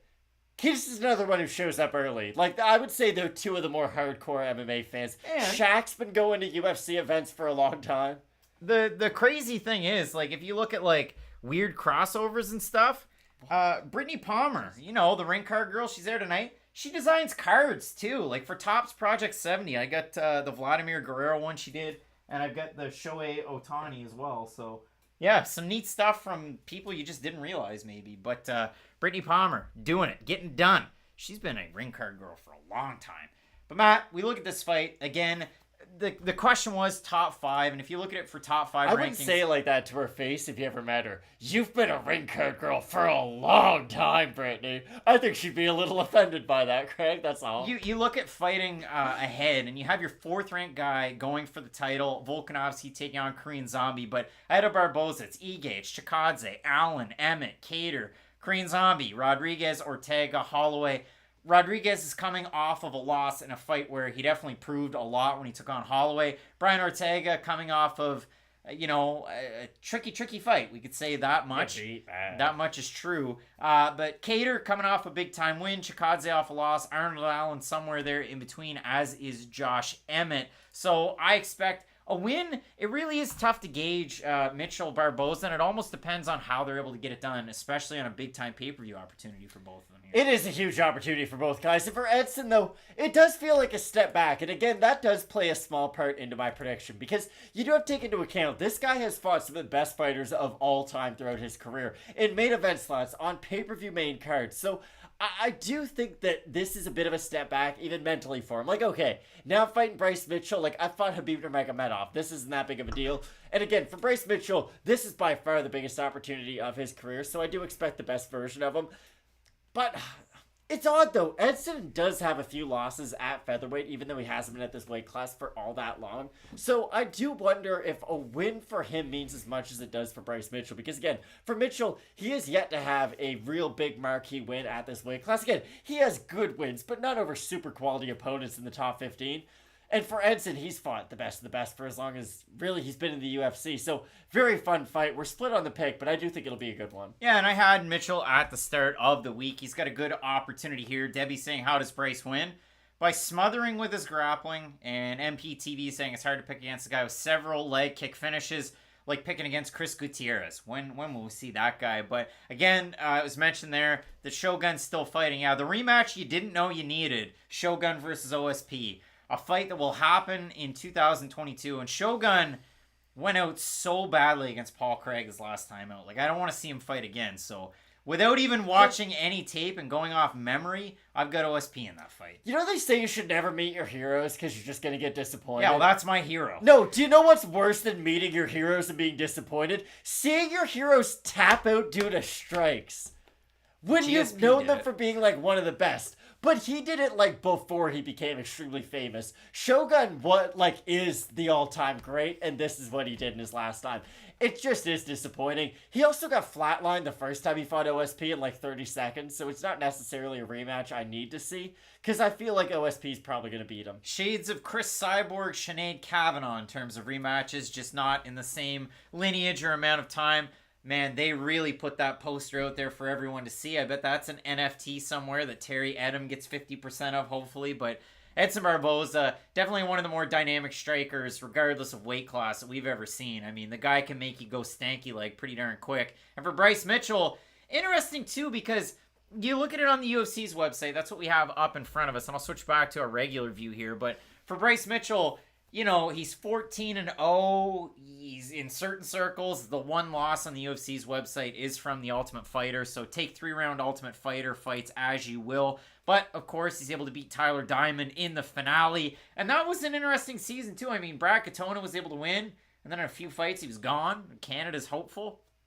You look at it, obviously he loses to Brad Katona, beats the mellow fellow, Jay Cuccinello, a guy who I always liked to fight because it was like fighting in a phone booth every time. It was wild. But, yeah, a crazy run there for Bryce Mitchell. In the UFC, wins over Bobby Moffett, a win over Matt Sales. Fight of the night with Bobby Moffett. Performance bonus against Matt Sales, a guy who was on XMMA 4, Charles Rosa and Andre Feely. XMMA 4. I gotta talk about it. Like, it's You're like Billy Mays for XMMA 4. Carl Stewart, Zach Otto, Bobby Nash, Felipe Bonaventura. You've got John Howard taking on Ange Lusa, who's on John Howard hasn't been in a relevant fight in 7 years. Tateki Matsuda, Kyle Bokniak, Carlton Minus. I know you What like are we Carlton doing? Minus. Matt Sales, Kyron Bowen, who was on The Ultimate Fighter, or not The Ultimate Fighter, Dana White's Contender Series, taking on Sasha Plotnikov, and Josh Harvey, main zone, hook on, taking on Adil Edwards. You know I'm excited about that one. But Matt, again, Bryce Mitchell, tied for third longest active win streak in the featherweight division with 5. That says something about the division, if anything. 1 of 2 Twister submissions. Who was the other one? He's fighting for a title. He's in this division. Korean Zombie? Korean Zombie, yeah. Korean Zombie. And then second highest Who top did you get it position. against, Craig? I can't remember. Leonard Garcia. Leonard Garcia, a guy who Trained with Cowboy Cerrone, fought in WEC. there's somebody fighting next week that beat Leonard Garcia to get into the UFC from Legacy FC. It'll come to me. But either way, Bryce Mitchell wearing his camo shorts, unable to wear his cowboy boots, his rootin' tootin' boots with his white high socks. But yeah, Bryce Mitchell, big time opportunity. Debbie saying Texarkana represent. That much is true. And Voodoo saying, how did he lose on The Ultimate Fighter? Losing to Brad Katona. Yeah, he actually got finished in that fight against Brad Katona. What is it? 3rd round rear naked choke right near the end of it. Past the 4-minute mark. 9th grade dropout. Bryce by arm triangle in round 2. Almost 200 tuning in. Let's get those likes up there. Only 81 of them so far. Joe saying Edson. Yeah, for Edson Barboza. Been there, done that. Main evented shows. Like, he's been on many a pay-per-view. This isn't anything new to him. He's got Marcos D'Amata in his corner from American Top Team. A guy that you see cornering more and more fighters. Like, I know I talked about it last week, but he cornered Bellator 275 in Ireland, and then the next day he was in Vegas cornering. Like, it's crazy. It's crazy when coaches do that. Gotta respect the dedication. That much is true for Barboza. Huge height advantage over his coach, Marcos D'Amata. Not that one ever plays jacked for 145. Yeah, that much is true. And Like, I see every fiber in his muscle. You get to see it more in boxing than you do in MMA, but I'd love to see the rehydration weight for Edson Barboza. Like, I'm guessing in like California, they 175. have to, but 75 might be a stretch. I'd say like 163. I'd say to like 165. He's a man.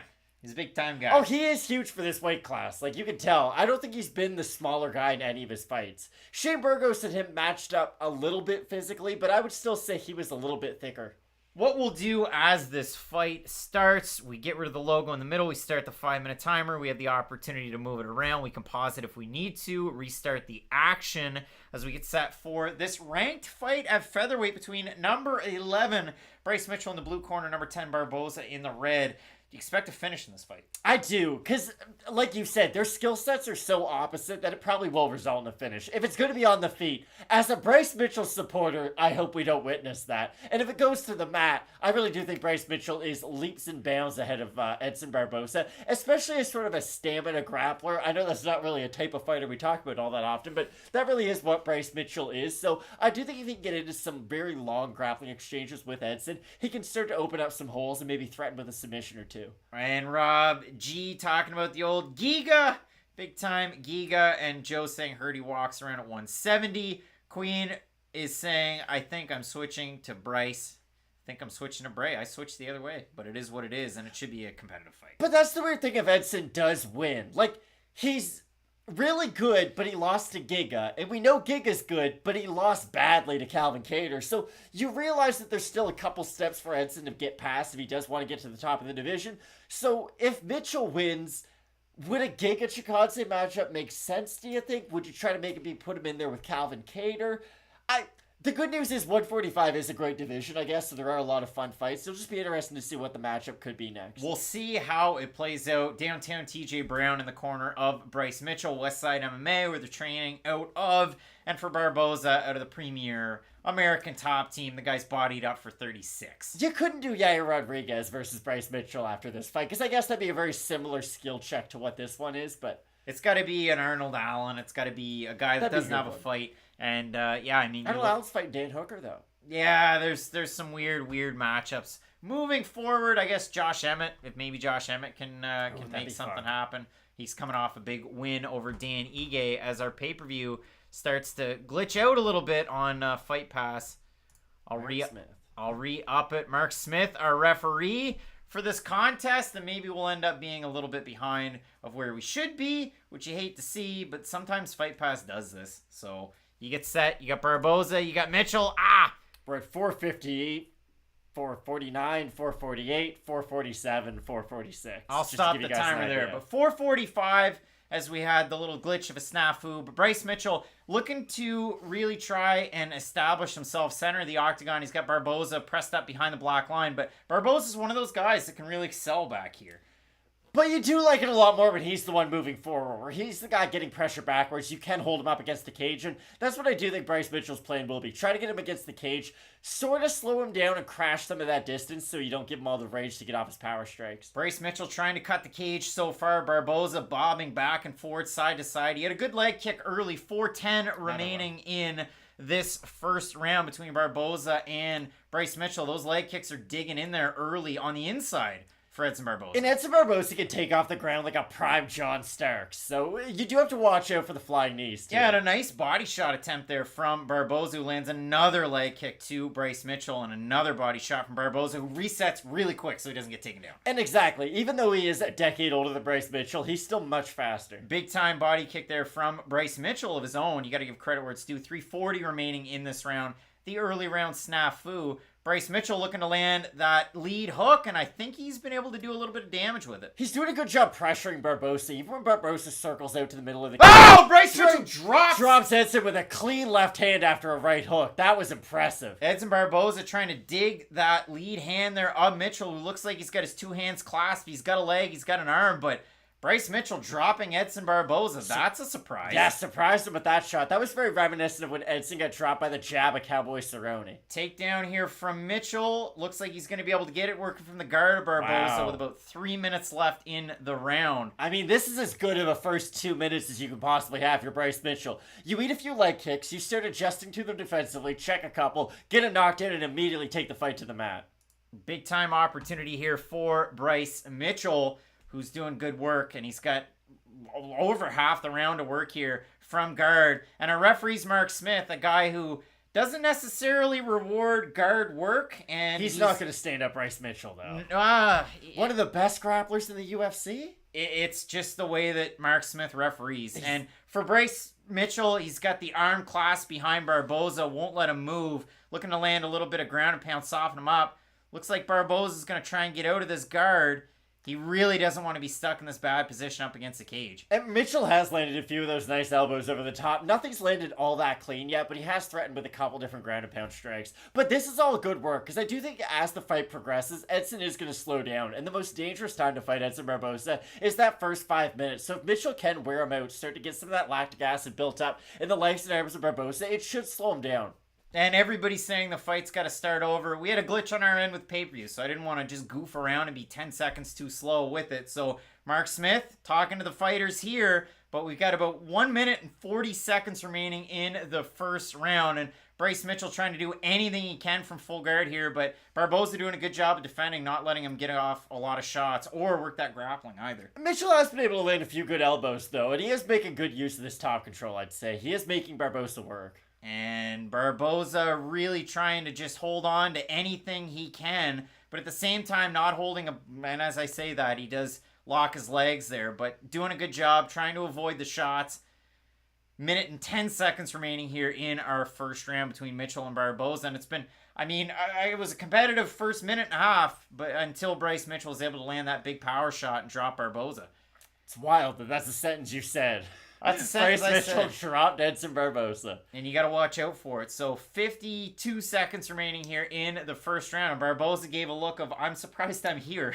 But that speaks to the improvement in the stand-up of Bryce Mitchell. Like, if he does keep on improving at this rate with his striking, with his grappling, like, he really will be a tough fighter to beat in a couple of years. Barboza back up to his feet on the separation. He's got about 35 seconds. He's going to have to do any work if he wants a shout at this round. And they showed the ground strike. Ooh, that might have landed for Mitchell. Big time hooks to the body there from Barboza. He's really trying to work those in. And he's a little bit fast and loose. We saw this as his fight went on against Giga Chikadze, for better or for worse, his last time out. But 16 seconds remaining here in this first round. Whiffed on that one. Spinning body kick attempt there from Barboza that misses. 10 seconds remain. Good right hand. That was that step-in right. He landed that a lot against Makwan Amirkhani. Good shot by Edson. 5 seconds remain in the round as Barboza. Ooh!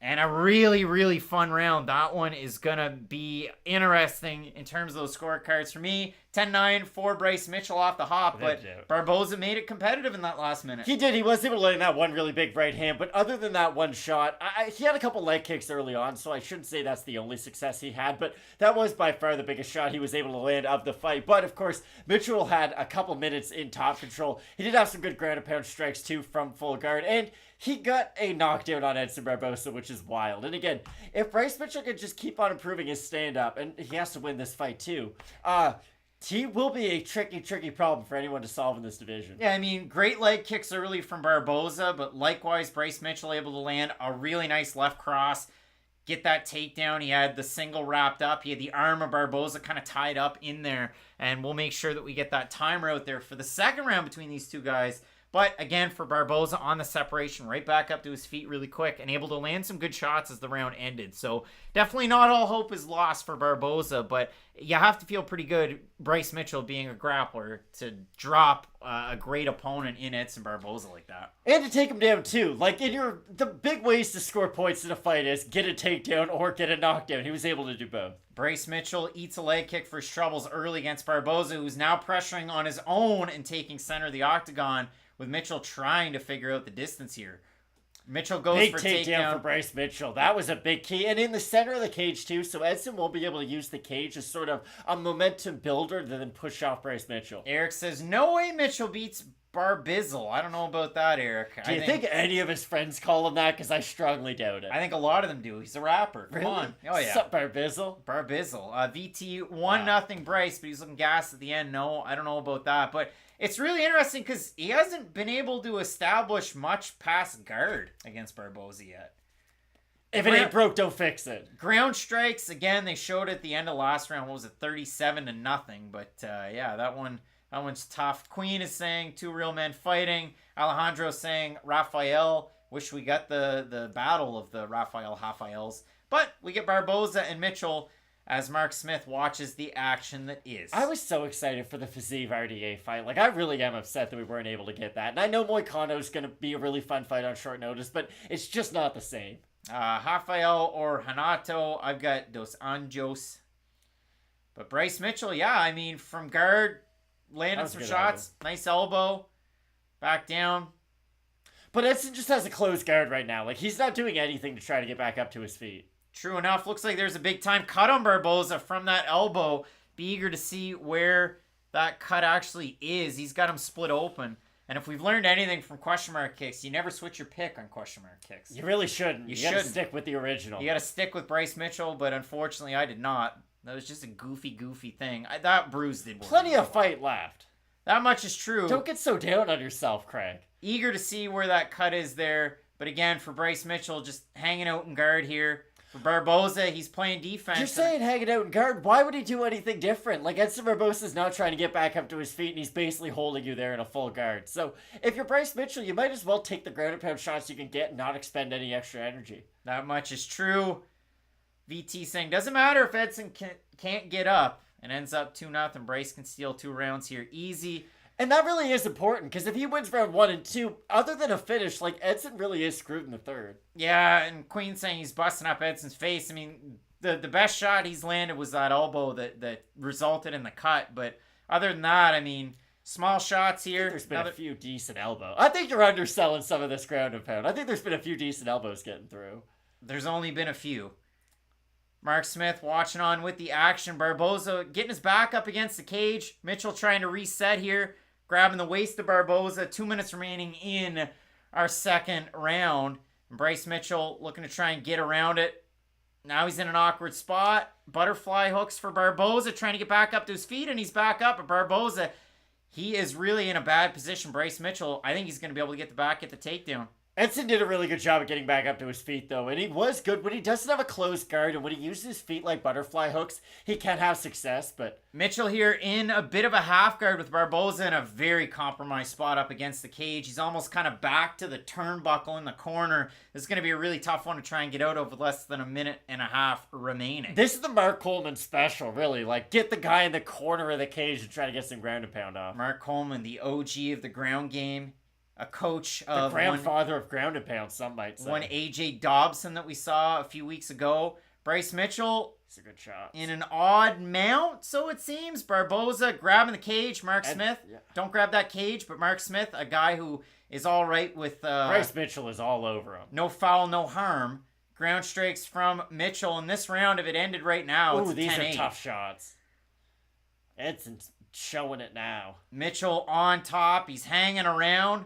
This town on a corner. We heard that from the Counting Crows. We've seen that from the man whose trunks I can't see other than the venom and the little bits of black. It's a popular look from where we're from, though. It really is. Like, those would sell well if you tried to sell a Bryce Mitchell trunk at not even a Sport Check, if you tried to sell them at a corner store, they would sell. See you later. Bryce Mitchell's camo shorts would outsell Conor McGregor's in this city. Not even a joke. 20 seconds remain. And arguably one of the worst performances we've seen from Edson Barboza in some time. Bryce Mitchell all over this one. Credit where it's due. He looked pretty bad against Habib. 10 sec. Just saying. No, but Bryce Mitchell looks great. I do agree. You would say this is probably a 10-8 round for Bryce Mitchell. I would agree with that. He spent all but 20 seconds of it on top of Edson Barboza, and he was able to get off some good ground and pound. Silly striking numbers. Obviously, small shots on the ground, they add up. Those big elbows that he was able to land, the few, they were big, and we'll see how the corner reacts with Edson Barboza getting some Vaseline applied to that cut. But, yeah, I mean, the game plan here, Barboza's got to lay it all out on the line to start this round. He does, but he does look tired. He's definitely wearing it after those 2 rounds. It's exhausting being on your back, just eating those shots, trying to get up to your feet. So it'd be tough for Barboza, but if anyone could pull off a wild comeback, it'd be Edson Barboza. Barboza on the kick. You have Mitchell going for that double leg, able to get it. You see that elbow that cuts Barboza. Eager to see where that cut is at the start of the next round. But so far, it's been all Mitchell. Habib was his worst performance, but that's Habib, arguably. The Giga loss. I was just joking. Even the Giga, yeah, you're getting outstruck and you're striking, and you're a striker. That's a 10-8. Yeah, that was a 10-8. It's 2017 for Bryce Mitchell, and he's got a little bit of a mouse around his left eye. Barboza, fight start on the feet, so they say. Mark Smith squares these guys off. Barboza looking to land some of those body shots early. And if you're Barboza, like, you know he's going to go for a takedown, so you might as well see what you can do and try to get a knockout as fast as possible. 15 seconds into our third round. Barboza really trying to land some of those big-time power shots. Looks like a bit of a hop, skip, and a jump to the ground from Bryce Mitchell, who gets back up to his feet. Barboza wants no part in that. And Edson was even fighting back against Khabib in the third round of their fight, like throwing wheel kicks against him. So even though he's down 2-0, he's still going to be trying in this last one to get the knockout. Big time opportunity here. Bryce Mitchell on the back foot behind the black line. Same spot he was in. He was able to get the takedown in open space. Check that body kick well. In the second round. Less than 50. 4 minutes and 8 seconds remain. Bryce Mitchell going for a head kick. Not a landing. Whiffs on the air. If you're Mitchell, your only goal this third round should be not to lose, but he gets a beautiful takedown. That was really nice timing. Yep, not much is it. I mean, Edson Barboza is going to need to get up to his feet, and he is holding guard as best he can here with 1 minute and 10 seconds into our third round. But it's one of those kind of between a rock and a hard place situations, because if Barboza opens his guard, that's when Mitchell can then pass and start to advance. But if he holds his guard here, he's just kind of stuck eating these rabbit punches from Mitchell. So it's one of these pick your poison deals for Edson Barboza.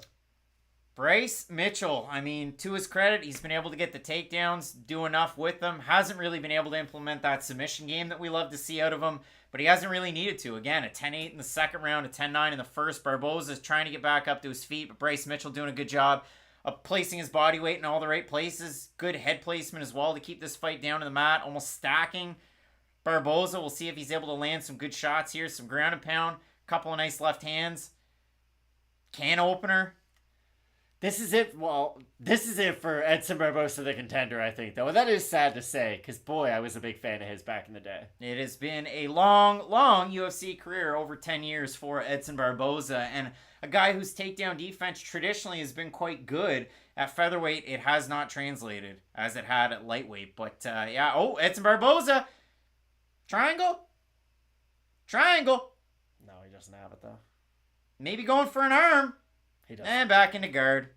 That was the most interesting bit of Edson Barboza's bottom game so far tonight. Remember when Brett Rogers fought Fedor Emelianenko and he was looking really good, and Moro was going, he worked at a tire shop to provide for his family. He's nearing the top of the mountain, and like as he's saying that, Fedor knocks out Brett Rogers. I just feel like me counting out Edson Barboza in the top of the division is really setting him up to like bounce up to his feet and flying knee Bryce Mitchell. So Bryce Mitchell is all over this fight, and I mean, Mark Smith, cool with the amount of momentum he's able to get out of this full guard, letting things simmer.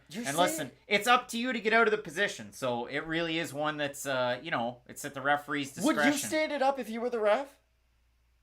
It's a tough call. Because you have talked about it in a light that would suggest that you would stand it up. I would not, because I feel like Bryce Mitchell's been more than active enough. Yeah. It's kind of, it's tough. Really? It's tough. I really do. I think Bryce Mitchell's done more than enough in this top position. Barboza trying to get back up, but Bryce Mitchell just repositions. Looks like he's going to go from full to half after stacking. Less than a minute and a half left in this one. The question, is it 5 rounds? No, it's 3. The next fight is 5 rounds, though. Mitchell maybe going for a head and arm? Nope. He's in the man? Nope. Just all over poor Edson. Queen saying this fight rules. Is it pretty good? I watched Mitchell pour coffee grounds in his mouth, then drink water. I knew he was real. That's... Might be able to get the TKO here in the third round. Just wrapping him up like a pretzel. Looks like maybe a full key mount lock. now. Mount for Mitchell with 50 seconds left in the third round. Relentless with his ground game. I'm sure there's a lot of fans that are doing something when they're watching this fight. Maybe baking a cake. Watching the dogs. Okay, Craig. We know you predicted Edson, but this hasn't been a bad fight. 33 seconds left. Barboza just trying to do anything to get back up to his feet. Eating some more shots for his troubles. This has been as one-sided of a matchup as you could possibly get. Mitchell just working from half guard. 20 seconds remain. Barboza at least trying to get back up to his feet. Not able to really do a whole heck of a lot with much. As we have 10 seconds that remain. Fighting Bryce Mitchell's like fighting quicksand, though. Like, the more you move, that's really giving him more opportunity to then pass your guard and get more offensive himself. Like, it's just so frustrating to fight. It's like trying to get that last piece of cheese through the cheese grater. You know you're going to get shredded to pieces. You really are. Wow. Those knuckles, they don't stand a chance. But you look at the unofficial numbers from the UFC's website, 195-21. Eager to see the control time numbers there for Bryce Mitchell. Would Bryce beat Volkanovski or Max? No. I'm not going to count him out anymore because his striking's got a lot better and his grappling's ridiculous. But here's the thing. You're comparing him to, like, arguably number 1 and number 2 best featherweights of all time. So it's very hard for me to say that anybody in the division would definitively beat either one of them. But I will say that 6 months ago, I would have given Bryce Mitchell a 0% chance to beat either one of them. And now I would give him at least, like, a 9% chance. Like, I do think that he's on track to at least...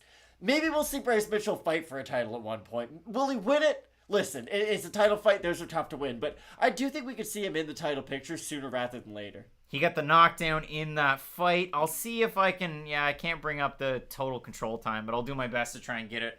I'll go UFC stats on my phone just to see. Craig, I'm going to stand them up, Alan. It's one of those ones. I mean, from full guard, it might not be the most fun. We'll give Bryce Mitchell a circle on the Fight Night Picks over on Instagram. Big time win. I'm excited for this next fight, though. You have a former welterweight fighting a former featherweight, meeting in the middle at 160 pounds. Strange times we're living in, but I'm excited. Moicano's got a big opportunity. Big time opportunity for sure for Moicano in that one. Obviously coming in on so many days notice, and yeah, I mean, if Rogan's doing a great job, that's good to hear. I thought he did a pretty darn good job on the prelims. You know, a little bit of groupthink sometimes, but that's going to happen when you get a 3-man panel, so neat to see nonetheless. And obviously we missed him on UFC 271, so back for 272. Cool Banana Boy, Wow Bryce stepped up. Russ Godet saying yes. Guys, search Xander Wild on YouTube. I'm streaming the fight right now. No, you donkey. You didn't have to read it out loud. Well, I didn't mean to. I thought I was being a good guy. Everybody's trying to be good and cool over there in the comments section. I'm no bot. Wow, come on now. Voodoo 3025. Yeah, I mean, 10-8, 10-8, and a 10-9 makes a lot of sense. He was able to get a 30-24 on one of the judges' scorecards against Charles Rosa with just grappling. He didn't even strike like that. Is the Point Thief a name that we could give Bryce Mitchell? Is that too lame? I mean, he's got Thug Nasty now, so... I'm just thinking, like, it is remarkable his ability to get 10-8 rounds. Like, it really has been impressive, and it is becoming somewhat of a calling card for him. Craig Allen, closest thing I've seen to a Chimaev fight. Yeah. Pretty one-sided. Pretty one-sided.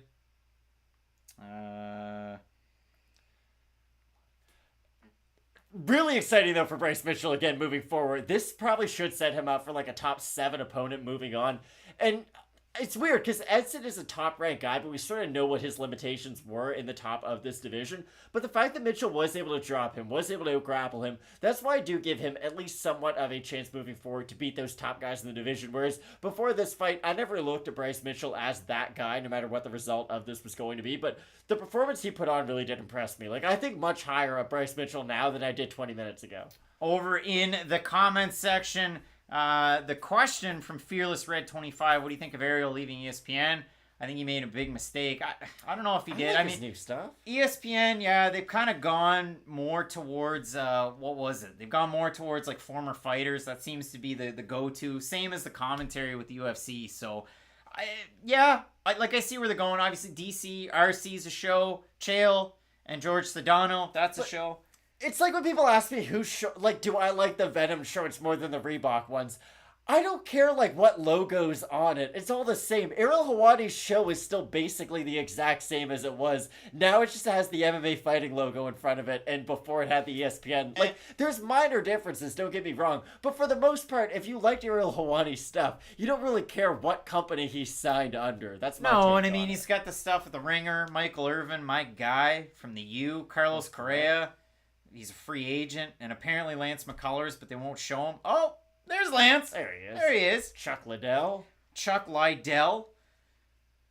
Yeah, interesting stuff there. Hamzat Chimaev and Darren Till. The newest bromance in nice, MMA. Nice to see that Hamzat brought Darren along from Sweden. They didn't leave Darren Couple over of there bros all of a sudden. by himself. Who else do we see? No names, just people. People that I don't... That was That's the Bad guy Bunny, who hangs out with, if I'm Moreno. not mistaken. Yeah, big time one there. But yeah, no, to answer the question, like, I'm cool with Ariel wherever. I'm going to pay attention to what he's doing. I like what, obviously, Brian Campbell and Luke Thomas do. I follow their stuff. I enjoy it. I like the little sprinkles of boxing that they do. That's fun. It's always fun. Nothing to add, Matt? What MMA media do you consume outside of the regular bounds? I like what the fight site does. Heavy hands? You know this. Not much, if I'm being honest, because I don't want other people's opinions then clouding my own, and I'm always afraid that I might regurgitate what someone else has said. So I really try to keep it to a bare minimum and then watch the stuff after we put out our original videos. Like, this is normally how I do my research to go behind the window. So I do research of just watching fights, stats, and all that stuff. Do the prediction videos, and then the week leading up to the fight, I'll watch more of kind of what other people are doing in preparation for more of question mark kicks, just see what the overall vibe is from the MMA community. But I'll be honest, I don't actively watch a lot of other people's videos. I like Dan Hooker or Dan Hardy's, I guess. No, that's not what I mean. That's not what I mean. What type of like traditional MMA media do you watch? That's my question. Because for me, with the research, I do all the background research to write the story. Then I watch the fights. Then I do our videos. Then I stay away from every other prediction video. And then I come into question mark kicks. Isn't that what I just said I did? Yeah. But my question was more like, what type of MMA media do you watch? Do you watch like Brian Campbell and Luke Thomas? Do you watch the MMA Hour? Do you watch like different things like that? I don't watch it a full lot. I do watch the Morning Combat. I'll normally catch that. But again, I normally do try to keep it as tame as possible, I guess. But I do like the Morning Combat show. That would probably be my favorite out of any of them. All right, fair enough. Let us know over in the comments section what you like to watch that's over there. I like a lot of the interviews too, and then you can find like an interviewer, like if it's James Lynch, he's on umpteen different sites. So you know me, Craig, I love the fighter and the kid. You get to find him in it's a needle in a haystack when you get to find him.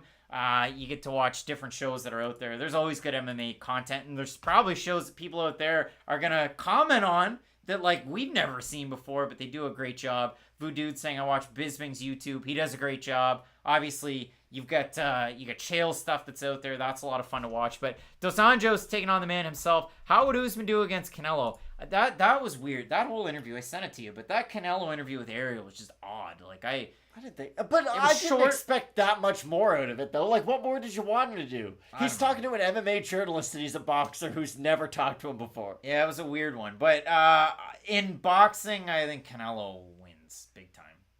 Usman's not even a good boxer in MMA. Why would anyone think he has a chance to beat the best boxer in boxing? He's gotten way better at boxing in MMA. But even still, he's very stiff. When he misses very big. He has power, but he's not a good boxer. Like, no one looks at Kamaru Usman and thinks, wow, his boxing's phenomenal. Like, he has really good power, and it has improved, but he's not even a top 5 boxer in the division, I wouldn't say. So I would have a very hard time thinking he can go over to boxing and then beat the best boxer between 160 and 181 pounds right now. Well, a big time opportunity here between the man himself, Renato Moicano, coming in on day's notice, replacing Fiziev. He just won, a couple of weeks ago, he was able to get a big time win over Alexander Hernandez, where at the start of the first round, it was all his striking. He did a great job there. And then he kind of coasted the last minute and a half. And by that, he just stopped throwing output, started to back up, and accept the damage from Hernandez. And then when it came up to the second round, he was able to land a nice 3-punch combination, sent Hernandez backwards behind the black lines. He shoots for a desperation double where he leaves himself exposed. Moicano able to sync up that neck and the choke. So a big-time opportunity there for Moicano to not just get back in the realm of public consciousness as, Pahumpa has to come from a big-time loss to trying to psych up Moicano into a big-time win. Again, big height discrepancy there between coach and fighter. But when it does come to this one, it really is tricky for sure because for Moicano, devastating on the feet, but that's not how he finishes his fights, which to me, that's insane. Like, if somebody just read numbers on a page, they go, oh, Renato Moicano, submission artist. And I'd say, yeah, but his striking sets up his submissions a lot of the time. It does, and it's my favorite style of fighter. Someone who can hurt their opponent on the feet, not get overexcited and just go for some kind of lazy ground and pound finish. And maybe not lazy, but you get the idea. How many times do we see a fighter drop another fighter, throw a lot of ground and pound, hit some arms, the fighter on the bottom scrambles a little bit, and next thing you know, we're back up to our feet, kind of right where we were 10 seconds ago. And all 9 of his wins by rear naked choke, too. That's crazy. Which is phenomenal, but it shows his effectiveness with finishing a hurt opponent. And with the RNC, the second he locks it in, it pretty much is done for his opponent. Laguna, I made a mistake.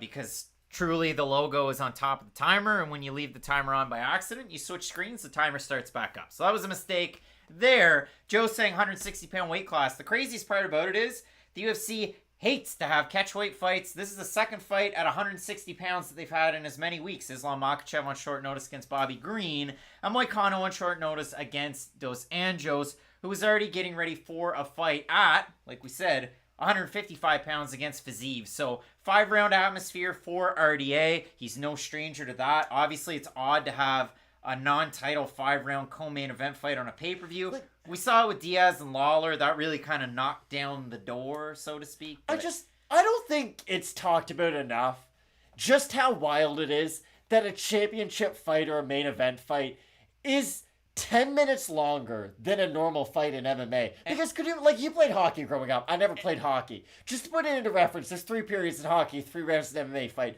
Could you imagine if, for a championship hockey game, they're like, congrats, you have to play 2 more periods? That's just so much more work that you would have to do. Yeah, but I mean, hold on. In playoffs, you have I get it. sudden death overtime. Is always the same amount for the regulation, is all I'm saying. It's always going to be 60 minutes. And it's just wild to me how in MMA it is such an addition. In boxing, they add on 4 rounds, which is quite a bit, don't get me wrong, but just in MMA, the addition of 10 extra minutes always seems a lot to me. And it's just speaking more to Renato Moicano kind of get tired against Alexander Hernandez in a 1 round and 1 minute fight his last time out. And that's what does make me worry about him against RDA today. If it was 3 rounds, I might side with him a little bit more, but I would still heavily favor RDA. Voodoo, is there a reason it's 5 rounds? Because Fiziev and RDA was supposed to main event a couple of weeks ago, a week ago, and then it fell out, and there was visa issues, and then Fiziev had COVID, and RDA's already ready for 5 rounds, so they just had a guy sign up for it. It was Moicano, and for Moicano, again, 2 big submission wins in his last 2 fights, big submission wins, and then you come into this fight, you beat RDA, you're in the top 10, I would assume. And for Moicano, I mean, it's like that song that is a Fat Joe song and not a song by French Montana. He's all the way up. Nothing can stop him. Made that mistake on the show, and some people got fired up. I just do the lean back reference. Dos Anjos ranked number 6 right now in this lightweight division. I looked at the rankings today. There were 2 number 9s, so that's how much it means. Conor McGregor, a number 9 in this division. His last win against Eddie Alvarez many moons ago, but a big time opportunity, as we said, for Renato Moicano. For RDA, other than taking a fight, the inactivity, the injuries maybe that he's had in the past, what's the giant benefit here? Just an opportunity to kind of check yourself? In the back of my mind, I think this could be a y'all must have forgot fight for RDA. And I know Moicano's not this big name opponent maybe, but RDA was getting ready for Islam Makhachev type of opponents. Then he was getting ready for Fiziev. He's probably just excited to have an opponent in front of him right now, and I do think that if RDA looks good, it'll erase some of the question marks that we had leaving that Paul Felder fight, because again, he beat Paul Felder, he beat him soundly, but he didn't look great against a guy who wasn't all in, especially in that fight, so I do think that this is an opportunity to at least sort of wash away some of those poor memories from the Paul Felder performance. But I do think RDA, stylistically, this is a very favorable matchup for him. Russ Gaudet, Alex Hernandez outstruck Moicano before he got submitted also. He did in that last minute and a half, but before that it was fairly competitive. And with Moicano, he comes out with a really high tie stance. He likes to throw leg kicks early, and then he starts to work in his boxing, and he has really nice combinations, really good hooks, straight shots down the middle, really nice uppercut. He likes to get a collar tie and start throwing uppercuts as well, so you do like to see it that way. Debbie saying, do y'all do any other things beside MMA? Maybe look out for the Twitch moving forward. There's a Fight Night Picks Twitch out there, and it is us, too. We'll make moves. I just make a million basketball references on these episodes. That's it. Grant Dawson, wrestling prospect. Old Grant Dawson. That has gassed out. Well, that is true. At a Glory MMA and Fitness, we get set for this lightweight contest, rather a catchweight contest at 160. Moicano coming out early, looking to establish his striking with the tight black trunks. And you've got a lower stance there for Dos Anjos. Do you anticipate him to shoot early? Maybe not early, but I do think we'll see the takedown at RDA at some point. As Moicano initiates the clinch. That's surprising. Yeah, Moicano went in for some of the boxing combinations. Didn't look like a lot of it landed through the guard. Moicano grabs the back early of Dos Anjos. who's fighting everything, looking to get out of this position. Great job by Dos Anjos. But that was just a great exchange from both guys, though. It shows you how dangerous they both are in every aspect of MMA. Clinch attempt from Moicano, looks to go for the knee to the body. He's got a little bit of an opportunity. One underhook.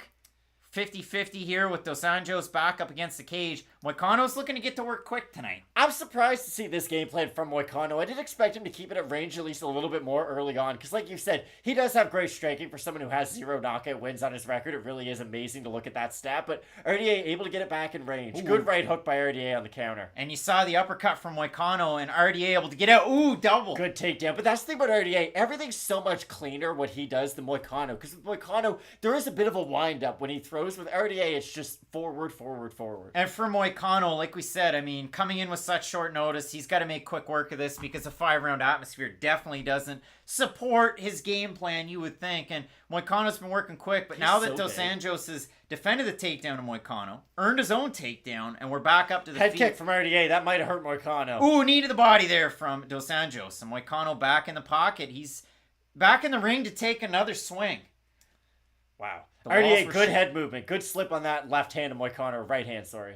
Oh, takedown there from Moicano. Ooh, the big uppercut. Moicano's using his takedown attempts almost like Robert Whittaker against Darren Till to then set up his strikes. And we saw this out of Moicano against Hernandez. He would feint that single. That was beautiful by RDA. Waited for Moicano to really commit to his strikes, then ducked under and took his hips out. Dos Anjos, really heavy body pressure up early on Moicano. Really reminiscent of his fight against Neil Magny. He held this position for the majority of the first round against Magny. Ended up getting that head and arm choke in that fight. Moicano is a much better grappler than Neil Magny, though. But yes, he was able to get that position on him. Very similar here now. For Moicano, has a benefit that Magny did not have in that fight. He's up against the cage trying to work his feet, try and get out of this position. But for Dos Anjos, I mean, he's got a lot of pressure here, going knee on body, different look. Half guard. This is a good spot for RDA. Got good ground and pound from here, good submissions. We're hoping for that minus 165 Dos Anjos. We're going to be smoking cigars on the beach like Conor McGregor. I was going to say like James Worthy. 2 minutes, 10 seconds remain in this round, and we're seeing a little bit out of Moicano like ATT's last fighter, playing bottom position here like Barboza in our last fight. RDA's all over him, though. Dos Anjos now, Moicano able to build back to guard.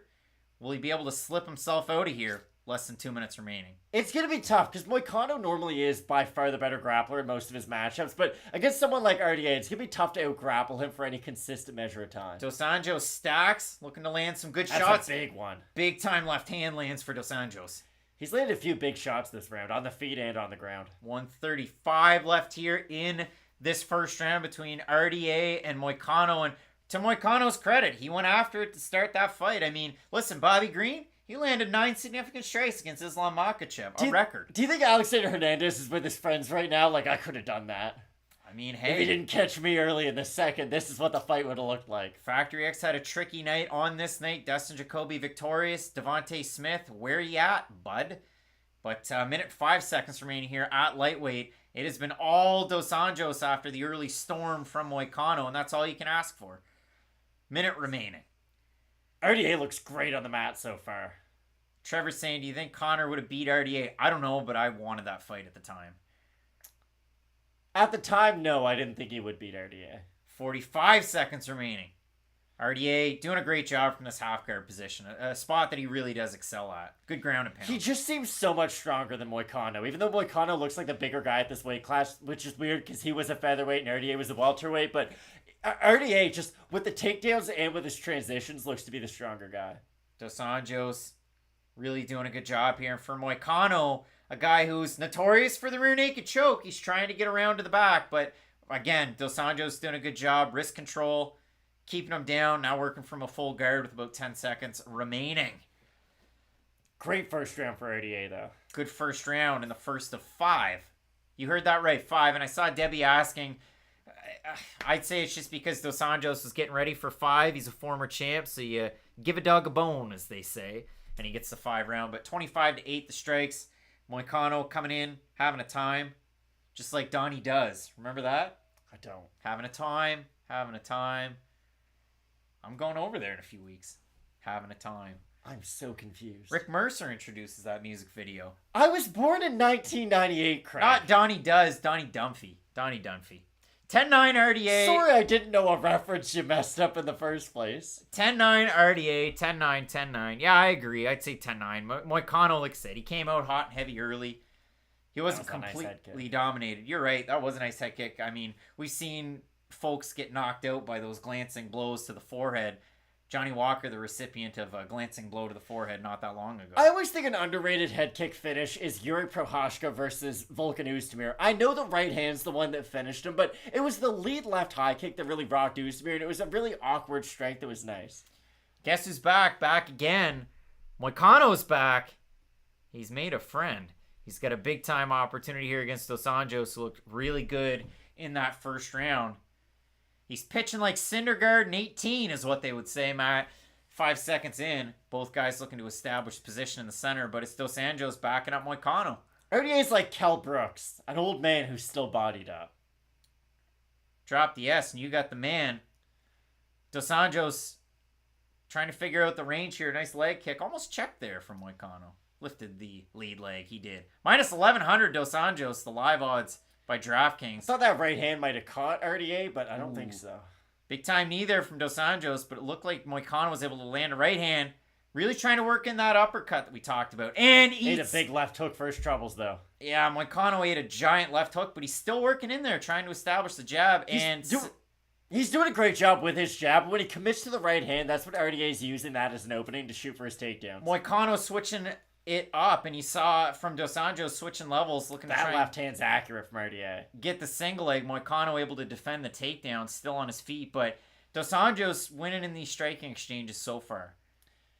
And you feel the pressure of RDA. He's not just following Moicano, he's cutting him off really well against the cage. And for RDA, now he's kind of faked that single, trying to look for the knee up the middle. Wasn't able to land there, but ooh, big time left hand lands for Dos Anjos. That was clean. Moicano might be rocked. He's at least... Oh, big time right hand lands from Moicano. Great response by Moicano. Double leg here from Dos Anjos. Will it be defended by Moicano? Gives the back up against the cage.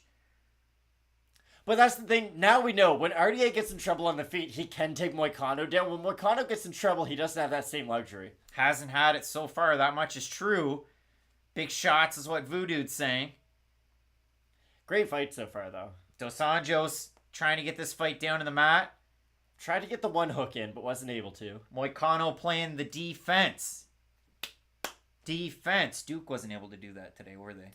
They weren't. Lost on Coach K's last day. We're back up at open space. Moicano behind that black line. Ooh, another left hook's money. Left hook from Dos Anjos. The smaller man able to get inside that distance. Eats a hand for his trouble. Moicano with a good job there. He's got his hands locked behind the back of Dos Anjos. RDA is doing a good job, though, at least rolling with the shots when he does eat them. Whereas Moicano's very upright every time he does eat the strikes of RDA. Dos Anjos giving a different look. Left hook to the body, but it's Moicano coming in with that uppercut. You like to see that out of his right hand. I'd like to see him have more success with different strikes, though, because he has gone to that well quite a bit. I like the jab from Moicano when he has used that, but he hasn't really been active enough with that strike. Yeah, and from Moicano, ooh, the duck from Dos Anjos goes for the double leg, and he gets it. Because that's what he's doing. He's waiting for the jab to come out from Moicano, realizing, okay, I can eat this jab because I know the right hand's coming afterwards, and then just shooting underneath every time. Dos Anjos here working with about 2 minutes remaining in this second round. And I mean, he was able to do a great job there in the first, and now smothering back in a half guard, his best position of this fight and a lot of his fights when he's able to get it to the mat. So a good job here from Dos Anjos. Less than 2 minutes remaining. Queen's asking who won it, so on and so forth. I can't hear the commentary from the UFC, but we had it 10-9 for Dos Anjos. He was able to do really good work on the mat there in the first. And he's on his way to winning this round too. That should be added. Minute and a half remain. You've got Moicano with his back to the mat, and listen, it has been sink and swim. A lot more sinking than swimming for old Moicano, though. He's swimming like a rock here in this round, not the floating kind. Wow, Craig. Closing in on a minute 15 remaining. You've got Dos Anjos, you got Moicano, and I'm trying to aim for that Mauro Ranallo middle ground. He likes to have fun on the broadcast. I love listening to Mauro. But Dos Anjos doing a great job. We talked about it. I mean, his side control, his half guard as well.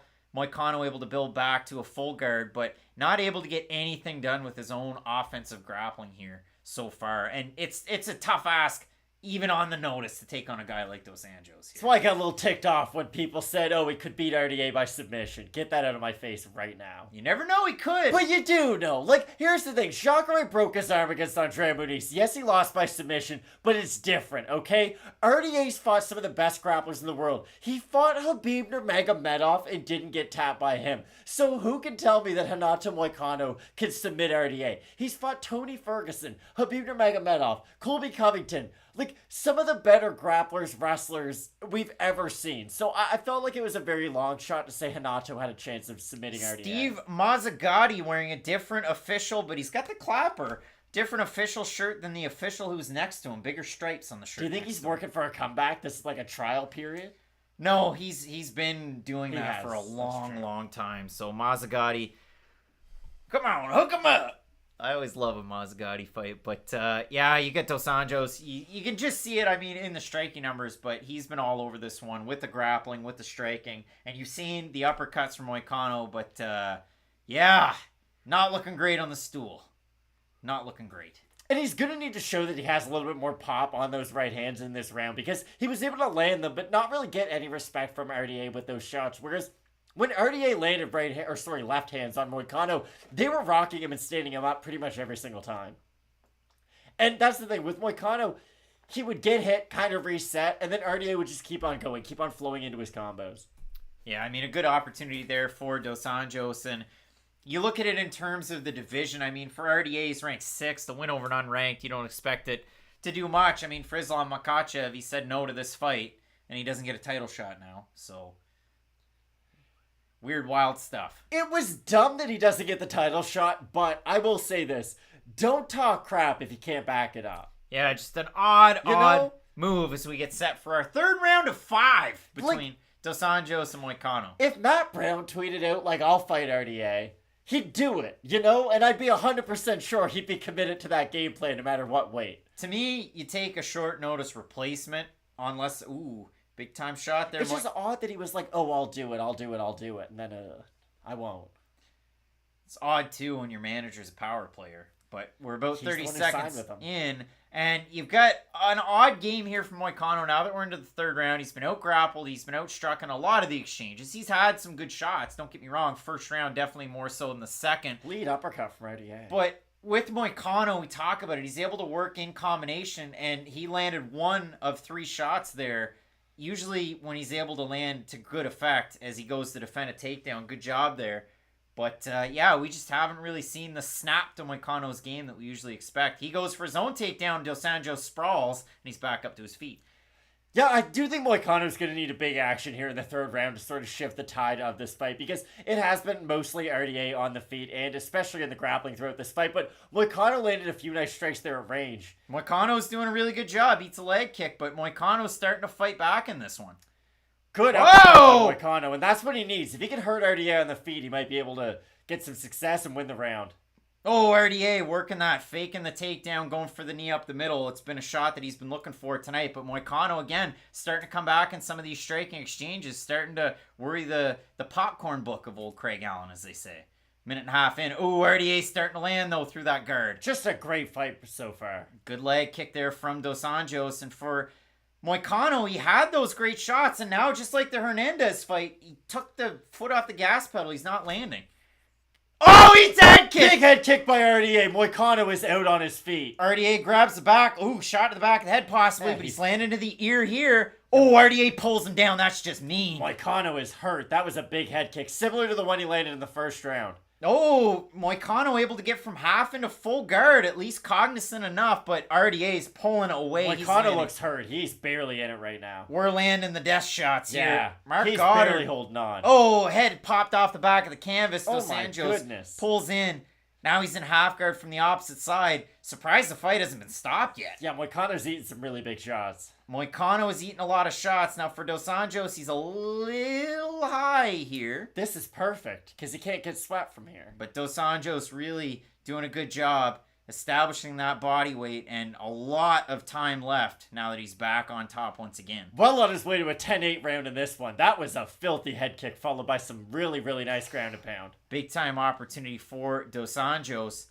About 2 minutes remain here in our third Fourth round. Third round. Had it right the first time. No, but realistically, I mean, I'm still at a spot where it's kind of hard to believe that when you have a guy that's eating shots and bouncing his head off the canvas, that we're still going, but we're still there. Another big shot lands there for the ground and pound of Dos Anjos. I mean, Bryce Mitchell landed that, and you were saying to Mark Smith he should stand him up, Craig. No, I know. It was a big shot. But for Moicano, those were big left hands, and I was kind of surprised they didn't stop it. But he does seem to be defending all right now.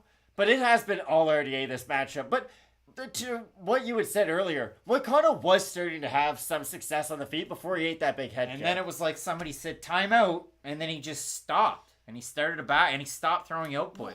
But even after that, like I would say he landed a couple decent strikes on the inside there against RDA. But now it'll be interesting to see if Moicano has any confidence on the feet from this point on. Shoulder pressure hold here from Dos Anjos as best as I can explain it, but a good opportunity to land the hammer fist like Brock Lesnar and the elbows from top position.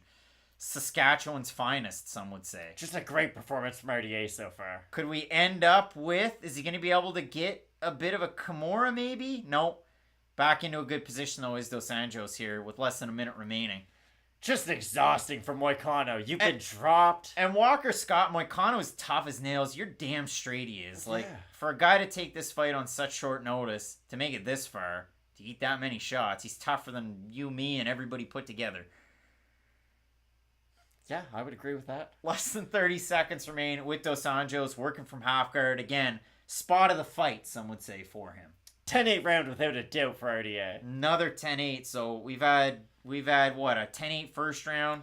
I would say this would be the only 10-8 round. Sorry, 10-9 first, 10-9 second. Less than 10 seconds remain. 10-8 third. Just dominant from RDA in that third, though. So another good round there for Dos Anjos. He's been on the winning end. On our scorecards, in the first two, you look at those total strike numbers. They don't tell you the whole story, but 1-18-35. Moicano's left eye's busted up. Head is swollen. Again, this is a question that I ask, and we usually say no because it's not a part of it. But do you ever think a corner throws the towel in, or do we just send him back up?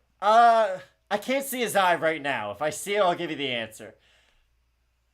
It's not as bad as I thought it was. And it's his lead eye. Which is worse. That's it. Is it? No, it's not. He's southpaw, isn't he? No, he's orthodox. I wouldn't stop it. No. No. But here's the thing. Like, I also wouldn't advise him to take this fight if I was in his corner, for being honest. Yeah, like, there's the highlight. He eats that shot. His head bounces off the back. He's still on the stool pretty late. Mark Goddard having a look at it. Man. Maybe they will stop it. Yeah, Moicano doesn't look all that great. But that's the thing. I mean, in MMA, you don't often see corner stoppages. They should, but... And that's what I will say. Like, I think we should see more corner stoppages in MMA. Yeah, it's one of those ones. I mean, even last weekend? Oh, doctor's coming in to have a look at that eye of Moicano. VT saying stop the fight. Interesting to see what the doctor has to say. Again, we have a little bit less info just because we can't hear what the commentary says. And of course, they probably have a few more details than what we have right now, but... Joe saying no one ever throws the corner in. Yeah, you're right. I mean, the most egregious one was that Thomas Gifford fight against Mike Davis. Like, that was bad. Henry Gracie, to his credit, threw in the towel when Brian Ortega fought Max Holloway. But again, that's like a fighter coach who have like a tremendous relationship. So it is weird because it does come down to how well the corner and the fighter get along. So it's always an interesting discussion, though. Yeah, I mean, and if you're Dos Anjos, I expect him to come out here heavy on some of those right hooks with that lead hand. Moicano's got a really high guard to defend, but the trouble is, when you're playing defense, against a guy like Dos Anjos, Moicano really trying to lay it all out there, but he can't take those minutes off or those seconds off even in a fight like this. I like how aggressive he's been though to start this fourth round because he does need something big if he has any chance of winning this fight. Yeah, he's landed some nice shots. Dos Anjos going to the legs there. Moicano, to his credit, nice jab. Needs more after the jab though. Not many knockouts via jab in MMA. Being a 5-rounder, Doug's not a fan of it. Ooh, big shot there for Moicano. He started the last round off this way. Ooh. Being very aggressive on the feet now. But again, that's what you want to see if you're in the corner of Renato Moicano. Gets taken down, though. Almost, like he didn't pull guard, but that was just It was Well, an no, he odd. fell. It was an odd takedown there, but yeah, again another takedown here for Dos Anjos, working from half guard, best position of the fight, and a great opportunity to land some more shots. So yeah, I mean a big one for him. Queen saying OMG, respect for Moicano. He's a real man. He's taking a beating here tonight. Hopefully he gets paid properly. Yeah, without a doubt. Pay-per-view points and all, and maybe even a new contract. You don't get pay-per-view points if you're not a champion, unfortunately. I'm sure there's deals. There's deals. For a company known for not paying their athlete, Craig, I can almost guarantee you there are not. Colby Covington's not even making extra money on this, and he's Do in you the main believe event. it? Yes, because he doesn't have a title. I don't believe it. You might not believe it. If he wins this, I'm sure there's a bunch of guarantees for what could happen next, but I truly don't believe he's making a crazy amount for this. Moicano trying to get back up kick. Dos Anjos here in guard, and he's got an odd side to it. Toes in the cage for Moicano. Mark Goddard gracefully places them outside and back into the bounds of the fight. Rob G, Conor versus RDA this summer, unfinished business. I don't think Conor takes that fight. It's odd, though, because Conor does kind of flirt with the RDA fight every, 8 or 9 months. So it does feel like there's a little bit of traction to that one, but I agree with you. I don't think stylistically that's a fight he would want. And B, is RDA a big enough fight for Conor to really want to fight him without a belt? The whole Cerrone was. Cowboy's a way bigger name, though, than RDA is, especially in North America, I would say, because Cowboy fights every other week, and he's been in the top 15 for so long, and he can also market the fights extremely well in a lot of press conferences and whatnot. With RDA, you're going to lack some of the overall kind of entertainment appeal, I think, and I do think that's what you're looking for when you're matching up Conor at this stage. I don't know. I mean, I disagree on it, but we'll move on. And I mean, for Dos Anjos, there's about 2 minutes left in this round. But wait, you also said he wouldn't take the fight. I don't think Conor takes a fight because it's one of those ones that it's not as big as another Diaz fight. It's not as big as a title fight, a fight with Masvidal. It's not as big as that. That's what I said, and then you said I disagree. We agree. We're Regardless. making the same point. Dos Anjos doing all of the work in this round once more. And for Moicano, is he caught? Do we have a mount of guillotine here? The wrist looks like it's tight. It's going to be tough to finish from half guard. Yeah, he doesn't have his hands locked.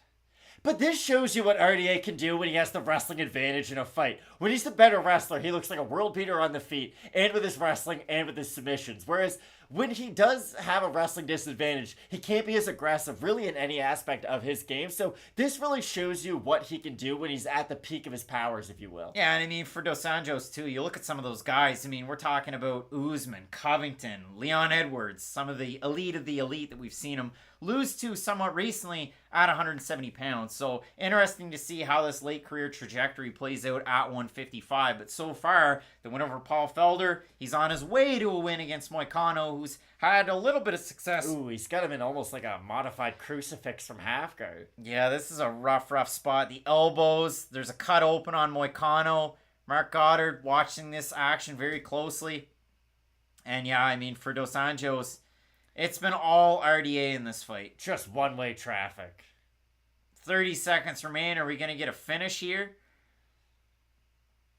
Now, you asked me if I'd throw in the towel after last round. After this one, I would. Yeah, I Because would seeing think what so. I saw, if it was a question mark after the last one, he just probably got 10-8'd again. Moicano back up to his feet. One tough SOB. That much is true. But man, I bet that eye is mangled. RDAs look great today. Head kick attempt from Dos Anjos. Less than 5 seconds remain. Yeah, Moicano's a bloody mess. He flips back. I think he into his might have got corner. rocked by that last shot too there at the end of the round. I think, yeah, that and an accumulation of damage. Your corner, I don't care. This guy's tough. I know how tough he is. I don't need to see how tough he is in a 5th round.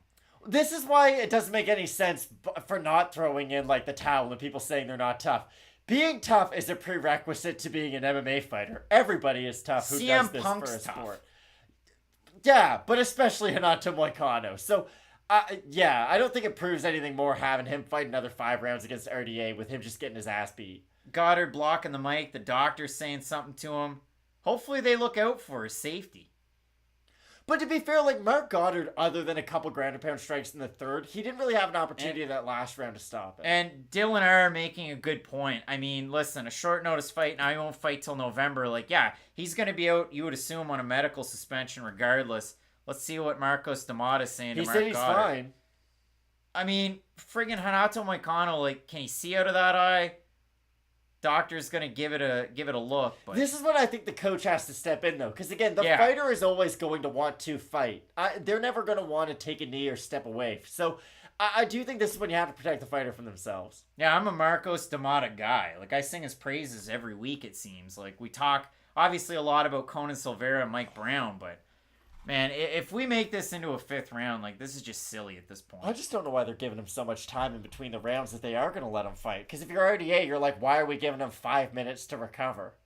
You know? Mark Goddard gonna have a say. All right, We're they're letting gonna me- let this continue. Like, if Moicano wins this in the 5th round, he's the toughest man Or alive. the greatest comeback ever. He should go to a slap fest.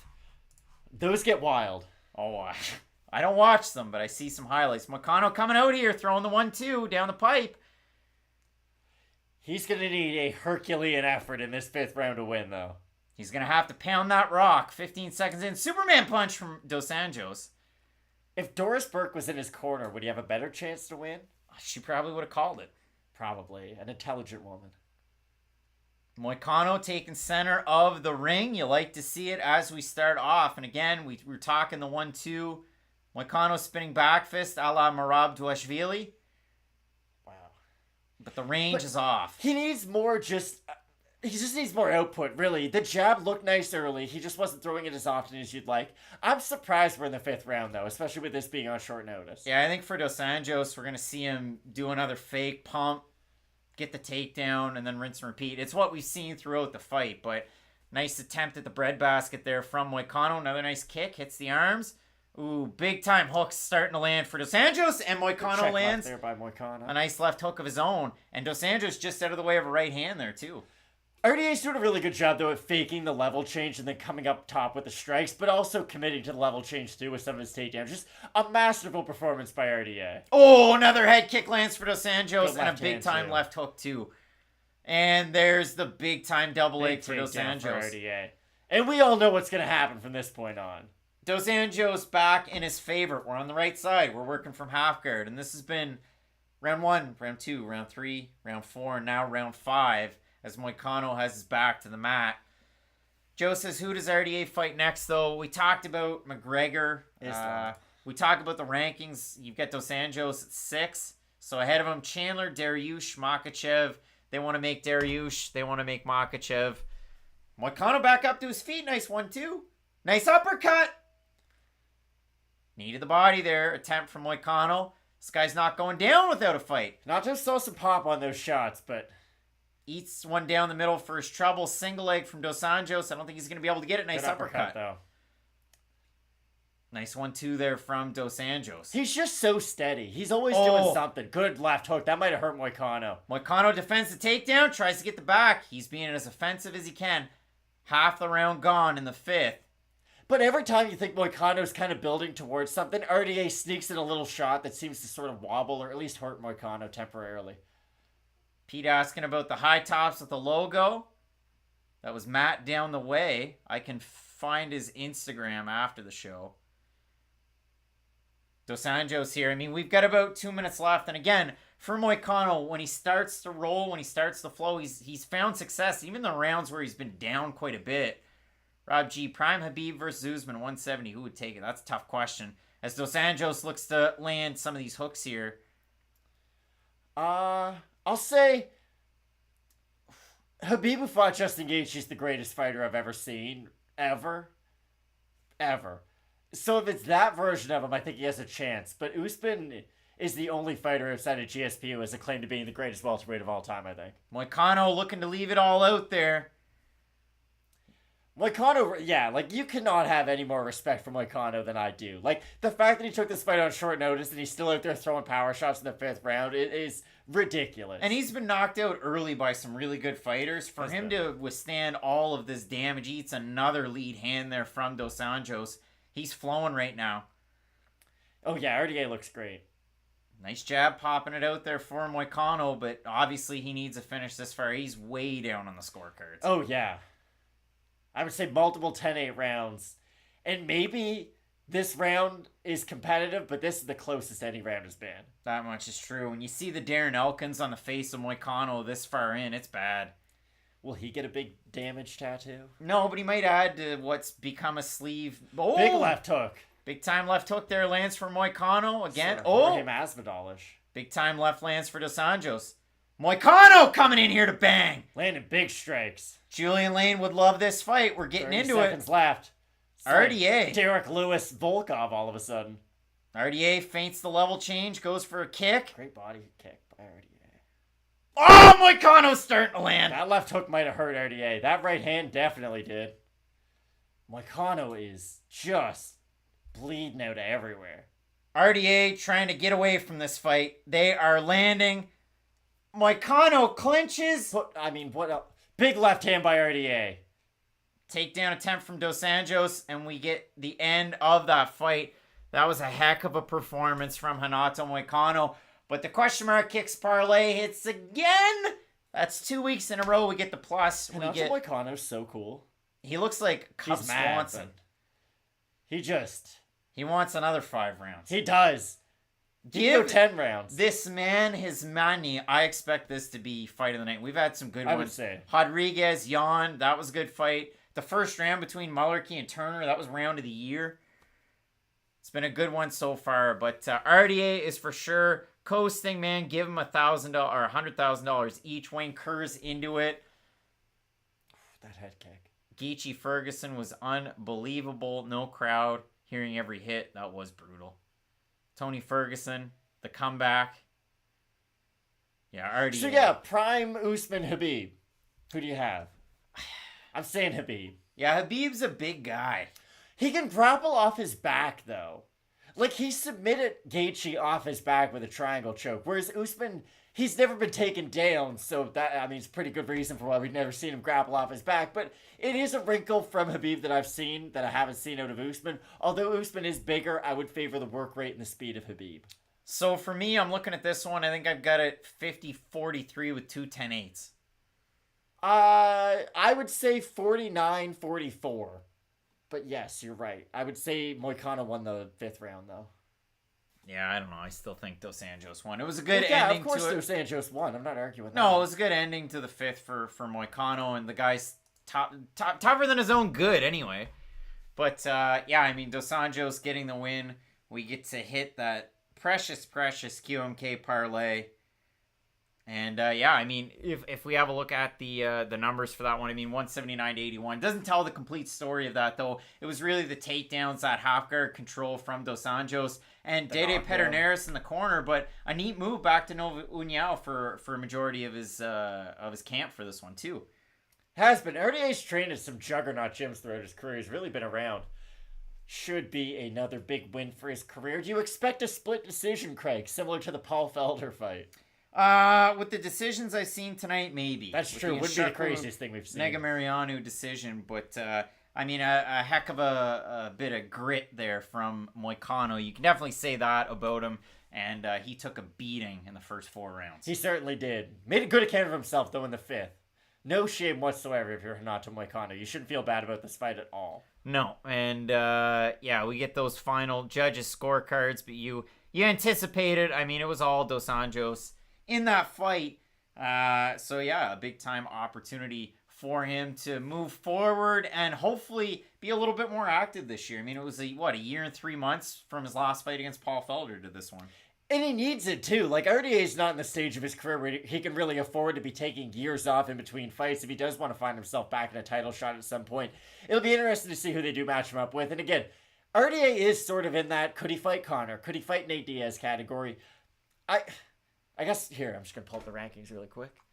Matt pulling up the rankings, but for Dos Anjos getting that final word in. I think him and Tony Ferguson, that rematch would be really fun, I think. That was a main event a long time ago in Mexico City at altitude. It was Tony Ferguson's not coming on party because he had a really big fight against Edson Barbosa before that, but that really established Ferguson as, wow, this guy could be a top contender in this division, and that set him up for the title shot against Kevin Lee. It was like a year later, I guess, but still, I think that'd be a fun fight. I know Ferguson's had a few losses, and I'm normally not a big fan of putting people off of losses, fighting people off of wins of the rankings, but RDA's 2 wins off are not off of ranked guys. It's Paul Felder, a retired fighter. Was ranked at the time, though. He was ranked at the time. And Moicano, who's a tweener, and this fight didn't even happen at 155. So I do think that could be a fun sort of entertainment-y fight that would also keep both guys in the top 10 active. And that's the thing. I mean, what kind of stock do you put into fights that are outside of regular weight classes moving forward? Like Jonathan Martinez, Alejandro Perez that we just had, or even on this card, Nurmagomedov beating Brian Kelleher.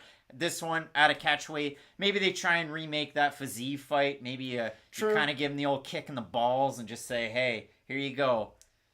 Now you take it.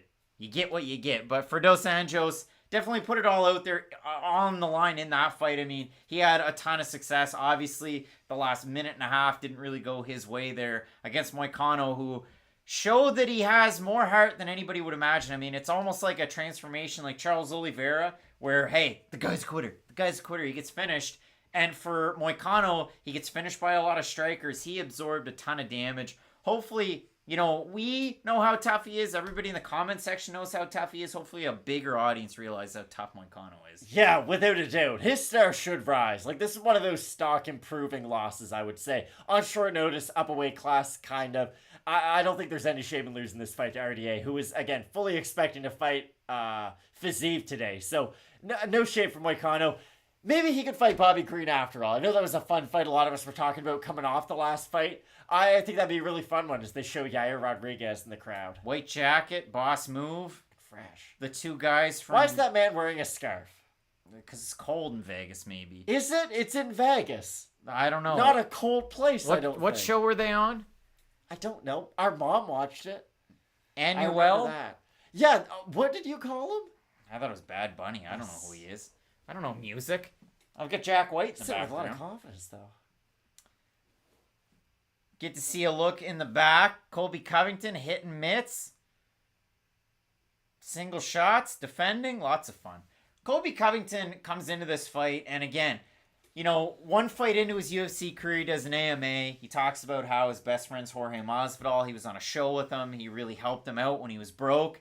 And then he jokes, he's like, yeah, I'm still broke now, but, you know, we're still friends also, and I'm in the UFC. So it's pretty crazy, you know, and I see Dylan R saying lopsided beatings end up as fight of the night. Like Chris Mutino fought Sean O'Malley, and I'll talk about the numbers from that fight next week, but that was one that ended up a fight of the night too. So that one probably ends up, you throw a little bit of extra cheddar in Moicano's bank account, especially as a bone for taking that fight on short notice. But again, when we look at this fight between these two guys, friends turned rivals, and we saw a friend turned rival fight where Marina Moroz was able to just ragdoll Maria Agapova earlier on tonight. And Dean Thomas with the old, yeah, I know. I was there when they trained, and that's what happened in the training. And when it comes to this one, you saw, who was it, Chael Sonnen earlier in the week. Yeah, I was there for a little bit of it, and Colby won in just about every wrestling exchange. But Jorge, he hits, and he does, and that's the thing about this fight. We talk about Jorge Masvidal, his boxing, his combinations,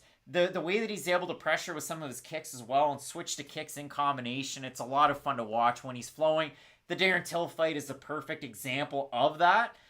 He does get dropped by the first punch Darren Till throws, and I feel like people overshadow that, but you're right. That much is true, but that's not the point I'm making. I know, I'm just saying. But when it comes to this fight, obviously with Masvidal, he can kind of wilt under some of the wrestling pressure of like the pure wrestlers.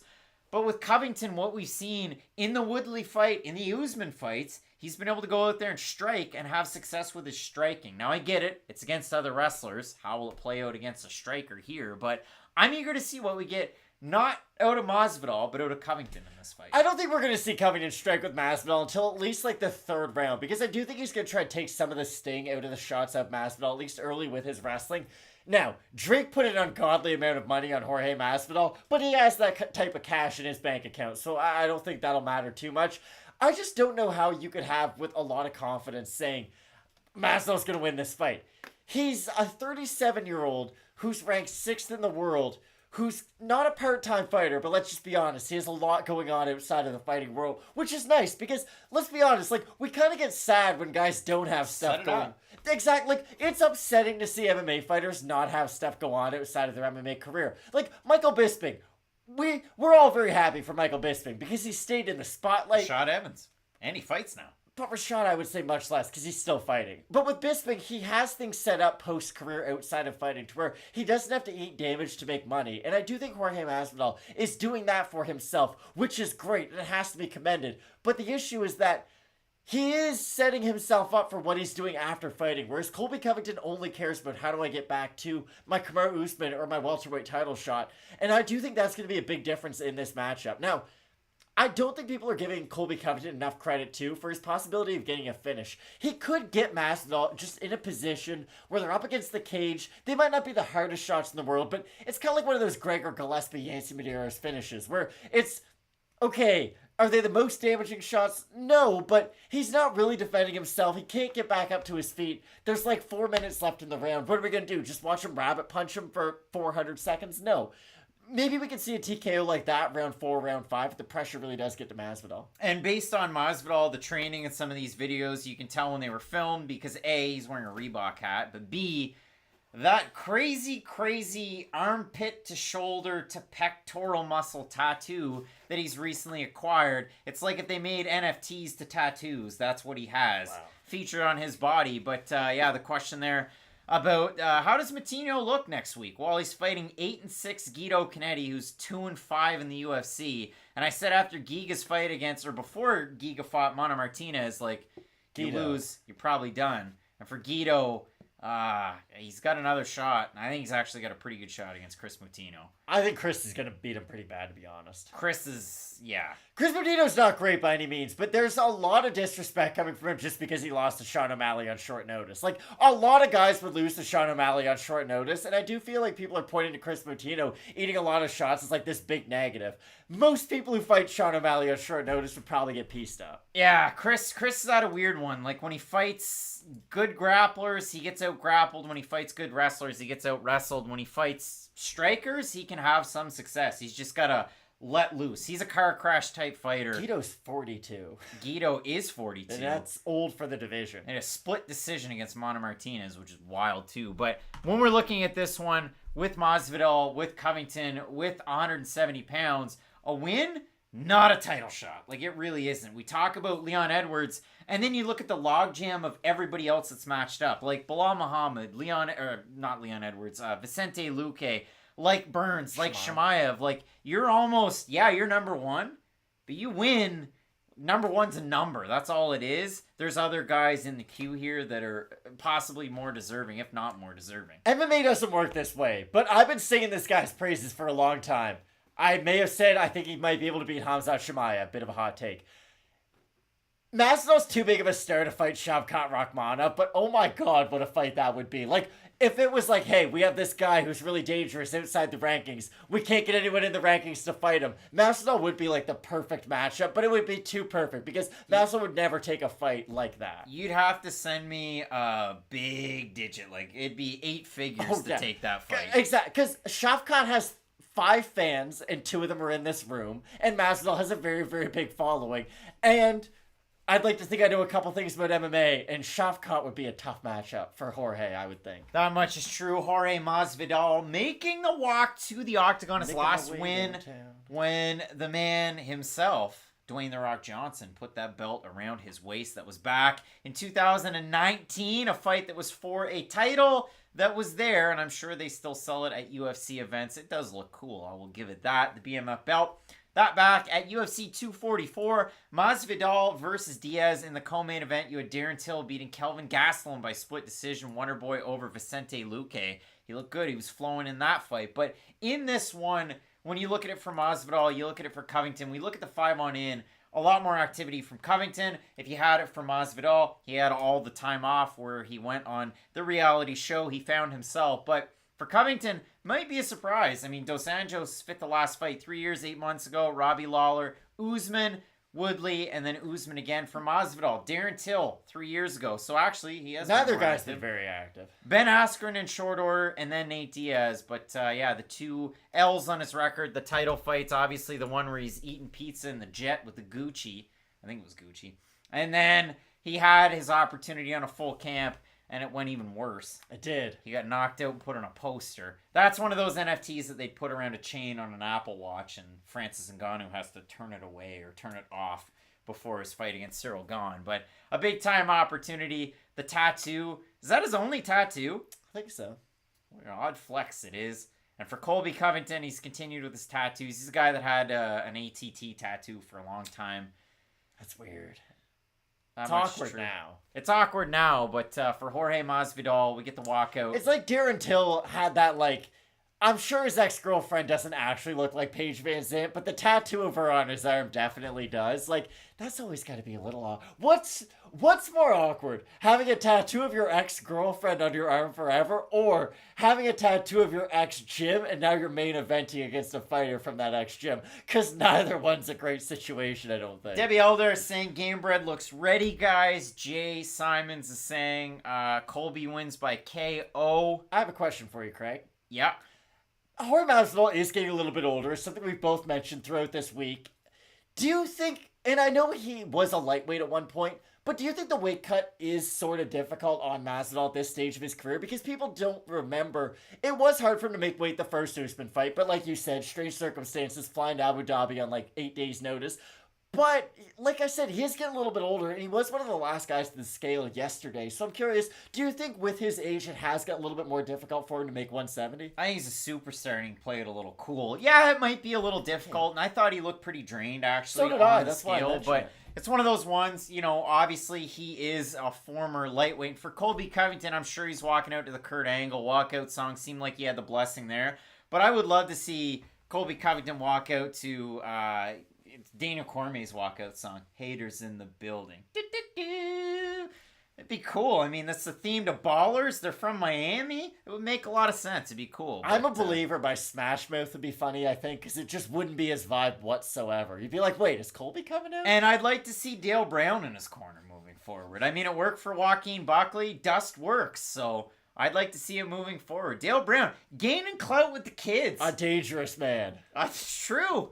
Legit. But, yeah, I mean, a big-time opportunity for both of these guys to earn a little bit more of the clout, as they say, with an on-title main event here at UFC 272. You've got Covington, the wrestler. You've got Jorge Masvidal. He was training with Bo Nickel, and Bo Nickel was an X factor for Phil Rowe his last time out. We saw him get a big win over Jason Witt not that long ago in this year of 2022, so maybe a little bit of that can rub off for Masvidal. Obviously, we're talking different gyms here. Fusion XL for the Usman fight Philip too, Rowe, Masvidal coming from ATT, but for Florida, Bo Nickel, a great resource in the wrestling room. Not much is true. 1-0 in his own MMA career now. Yeah. He got that win with the overhand right. And we've seen some wrestlers making some moves, even just recently. Some nice signings. Josh Fremd is a guy that we've seen here. And Bo Nickel's not just some wrestler. Like, if he comes to MMA and decides, oh, I'm just shooting double legs, no one's going to be able to do a thing about it. Really, really interesting stuff nonetheless. But a guy that looks really intense in Colby Covington's corner with the slick back do. That guy, I wouldn't want to fight him. He looks like Dale Brown's in-shape cousin. That's what I was thinking. I just wasn't saying it, but that guy's intense. Colby Covington on the way in, but again, over in the comments section, VT really want Jorge to win, but as betting man, I picked Colby. Colby looks like he might cry. Let's do this, Rob Lawrence is saying, and Joe saying, is the tattoo for real? Yeah, Aldo, was it a tattoo or was it like an iron-on patch? Because he's just so tough that time that he had that like thing on his chest. Open St. Preux is my, like, measurement for who is and who isn't tough when they get tattoos. Not just, like, one brand. Multiple brands. Oh, God. It can't feel good. No! At all! Like, I couldn't imagine the pain that would feel. That much is true as we get set for Covington versus Masvidal. And again, we talked about this at the start of the week. Might seem crazy, like, Masvidal's 37. Colby Covington's 34. Like, it's kind of crazy. Point. And not enough people have talked about that, I don't think. Because Covington does need this win to just stay relevant in the division. Because like you said, a lot of top contenders at welterweight are active right now. A lot of really exciting matchups are on the horizon. So let's say Covington does look even lackluster in a win today. He could get lost in the shuffle if, let's say, Luke A looks impressive, or Muhammad does, or Shemaya, Burns. If any of those four guys look really good in any of their matchups, they could leapfrog Colby. And it should be a great one. And the funny thing is, I mean, if a guy wins here, who do you expect to end up on the Pat McAfee show? Because I would say if Masvidal wins, he's on the show. But if Covington wins, maybe? Chris Moutinho made the show. Yeah, but I just don't think Colby Covington does well with long-form interviews. Like, I think the best way to get... It's a lot of regurgitation. Exactly. Like, everybody has their own niches and kinks in anything like sports related or even media related. But with Covington, I feel like the best way to get the most out of him is very short sound bites where it is very controversial things that are very polarizing. Because with Covington, it is you either pay to see him win or pay to see him lose. Someone like Masvidal will carry on a conversation for quite a bit longer. And you don't really worry as much about them going over some of those pre-recorded lines. So I definitely think Masvidal's more likely to be in the McAfee show. I did not think I'd break it down that in depth, though. Yeah, I mean, for Covington, sometimes it seems like he brought home the file folder from elementary school for the school play, and he's got those lines memorized in the first 5 pages. But that's it. And then once he starts to go with what he's thinking, he breaks character a little bit. So for Covington, again, an opportunity to keep that hashtag blessed #1. And for Masvidal at number 6, he gets an opportunity to get back into that conversation. I mean, this is a guy that, if you look at it in the rankings above Masvidal at 170 pounds, it's tricky, as they say. And you've got Bilal Muhammad, Vicente Luque, Leon Edwards, Gilbert Burns, Colby Covington. The only one that doesn't have a fight book being Edwards, that we assume will get an opportunity at the title. But I also assume that Vicente Luque might get an opportunity at the title. The way I think he's it's been almost trending. guaranteed, though, that Leon Edwards is. Edwards beat Luque, so I do think he has more of an argument. Much is true. Looks like an interesting fight that we're going to have. And over in the comments section, Voodoo can't even look at each other. Not a great tattoo. Here's the thing, remember when Volkov got his manta ray covered up by the big samurai face? That's cool. So cool. Even if you don't like samurais, or even if you don't think that that'd be something you would want on your body, you can still look at that artwork and really appreciate what it is. Masvidal's, I just don't really get it. And Russ Goddard, that's a good point. I mean, the thing for Covington is he has so many interviews to do. That is true. I do, but it's the whole pre-recorded line thing. The reason I don't have notes in front of me is because I know I'd want to read off them all the time, and I'd stumble because of it. That's why I don't have them in front of me. I feel like Covington is the same way. If he has notes in front of him, he would try to read them, and it won't just come out organically for him. That's all. It's Chael Sonnen had pre-recorded lines, but he would be able to really implement them organically into his own conversations, whereas I feel like Covington needs to set them up a little bit more. All right, so we move into our main event of the evening. You know the drill by now. We toss the logo out in the middle. We put the 5-minute timer in. We can pause it if there's any wild actions, and you're not going to want to miss the opening bit of this fight because Mr. Masvidal is up against the cage. Joe like the manta. Haven't heard that opinion all that often, but I respect it. All right, we get the start of this fight, and Masvidal loves to start his fights off now with some jumping stuff, but Masvidal coming out of here, high stance, working the leg kick, Colby Covington trying to figure it out, and based on the size that I can see from this camera angle, Masvidal looks like the bigger guy. Look pretty similar, honestly. And that's the thing about Covington. He's never been a big welterweight. No, it's true. Opening camera angle was up and behind Masvidal. It's not like I'm taking a shot at you. A little bit of a fluffer, as they say. But yeah, I mean, 30 seconds in, feeling out process. Covington looking to go looping with those shots. Masvidal seems a lot more comfortable on the feet, though, and you can tell. It's going to be interesting to see if and when Colby Covington does shoot. I shouldn't say if. He is going to. It's just, when will he? Is he going to do it minute 1? Is he going to do it round 1? Because Colby is going to have to wrestle if he wants to win this. Leg kicks here early from Masvidal, looking like you get some stance switches out of Covington, who's striking like a madman. You get a big-time shot. Herb Dean is fine. Elbows here from Masvidal, looking to stifle the takedown attempt, and a nice knee, too. Don't love the lunging strikes of Covington. He really is leaving his head out there a lot when he's throwing those strikes, but if he's able to get the takedown, none of that matters. Takedown attempt here from Covington, and good takedown defense so far from Masvidal. Really has been. It'll be interesting to see if that's one of those, this tells the whole story. The first line of resistance is going to be enough, because with Covington, there's going to be more than that one takedown attempt, but like you said, looks good so far. And here you go. Masvidal able to defend, and Covington continues to work for it. He's got his hands locked behind the body, but good elbow attempts here from Masvidal. Covington getting the back. Masvidal back up to his feet. Good takedown defense. Really good takedown defense, yeah, and good ability to pop back up to his feet. Interesting fight so far. But we know what Covington wants to do. He wants to create as little separation as possible and basically glue himself to Jorge Masvidal. And for Covington, he's just, again, like you said, so committed to the takedowns. Now he's really working it. Masvidal up, down, just like the old tune. And he's doing a great job of it so far. And again, one of those things, I know Bisping's a guy that harps on this in the commentary, but from the clinch, especially when you get the back, those knees, Covington looking to sync up a choke of his own, and he's got a lot of time left. Doesn't have the hooks, though. That's the problem. It's true. 2 minutes 45 seconds remaining here in our first round in this 5-round non-title main event. For right now, though. A little bit of a crossface.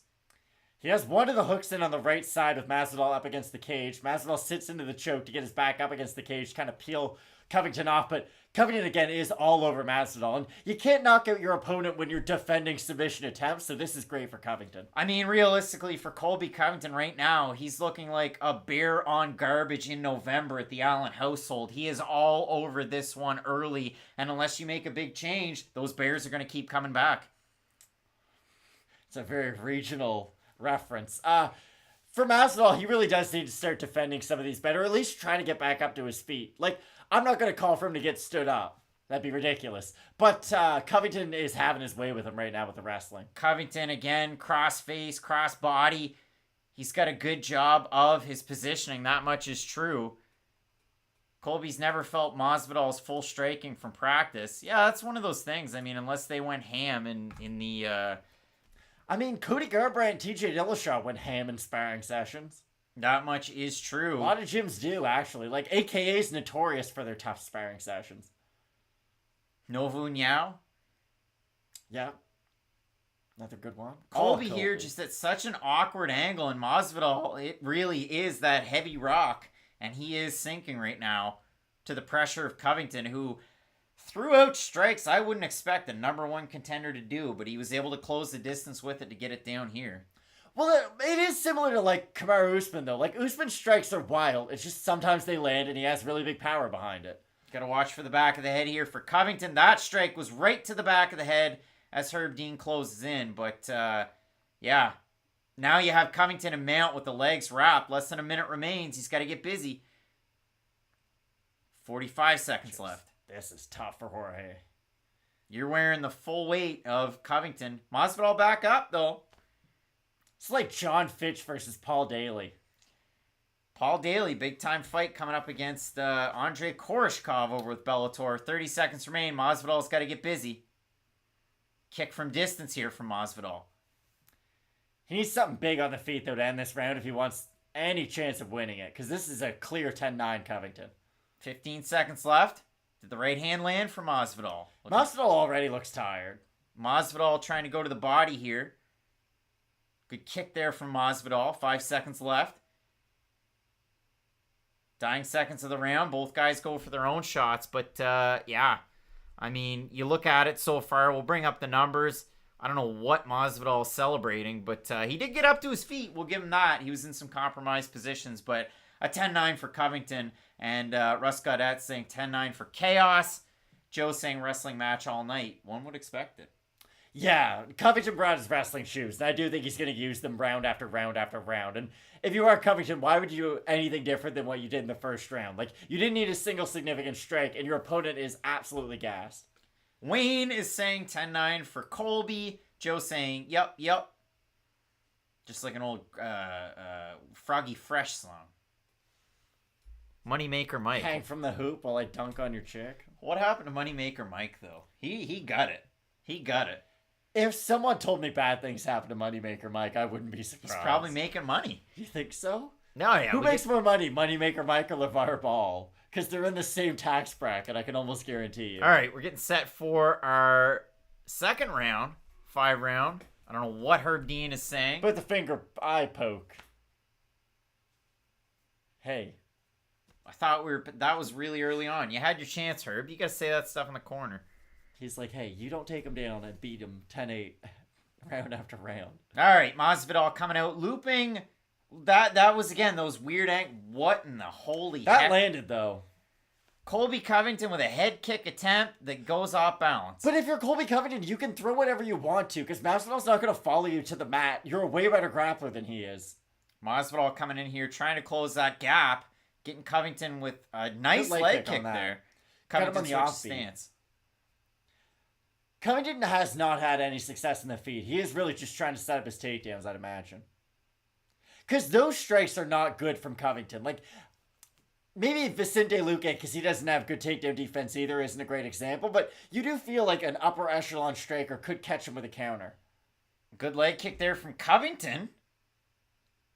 50 seconds into our second round here. And for Masvidal, he was able to establish his own range early in this round. He was able to start to land some kicks, and he lands a nice body kick here, and now he's starting to get it back. Covington takes the center of the cage, and once he starts to pressure, it gets a little weird with Masvidal on the back foot because he's got to be worried of the takedown more so than the striking. It opens everything up for Covington, who's pressing forward.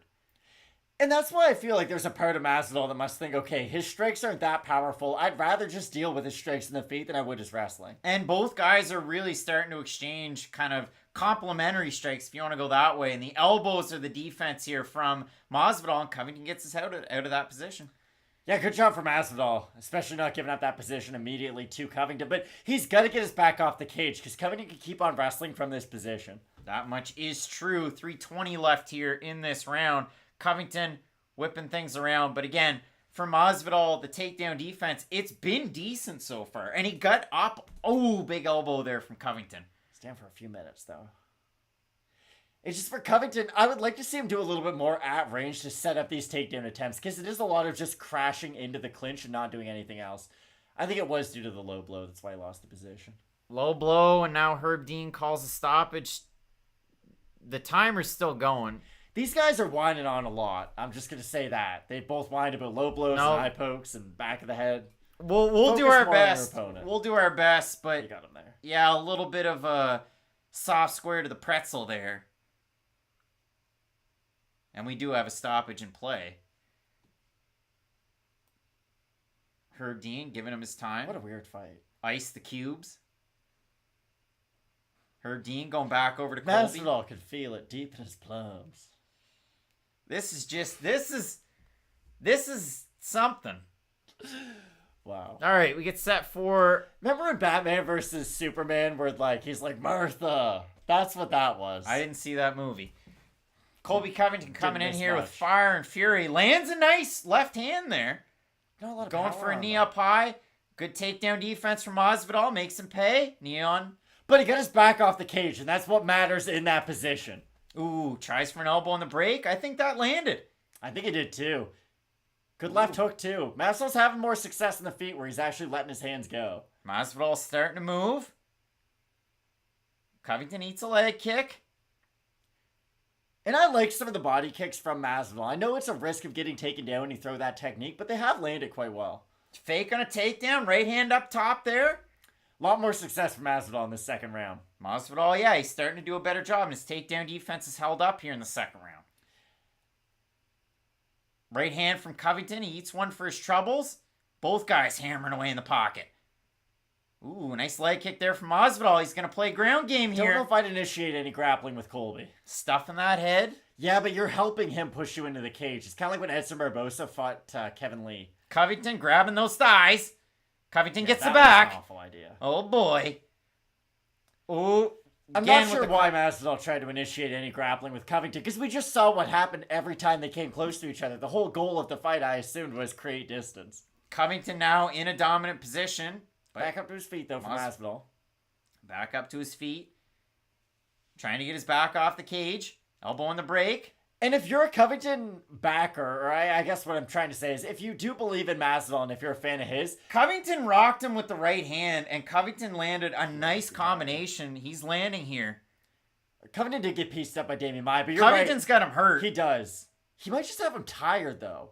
Covington's landed a lot of those lead right hands, whether it's straight down or it's coming from a hook. He really started to land a combination there. You're right, and they did land, but I do feel like this is more fatigue from the side of Masvidal than any really big shot from Covington, because it is a lot more just volume. None of those were like damaging big blows or anything by Covington. This is going to be a really hard round to score for the judges. Masvidal's starting to land a combination for himself. Masvidal's exhausted, though. He doesn't have any footwork. That's the issue. He can't really move out of the way of these strikes to Covington now. Nice leg kick from Masvidal, but just like Moicano, like he's slowing it down with the hands, and Covington's starting to take over. Ooh, eats a big time left hand. Sticks the tongue out there. I don't envy the judges here. Oh, I think this is Covington easy this second round. I think Masvidal looked better than he did in the first, but I do still feel like Covington was able to secure it there with the end of that round. Let's get a look at those total numbers again. In the first round, Covington pulled ahead. He was able to get the takedown, able to get the control time. Second round, like, to me, it really is, again, Masvidal had some success in some of those exchanges at the start of the round, but as it went on, the harder shots landed were from Covington, who's breathing, but, you expect that out of him.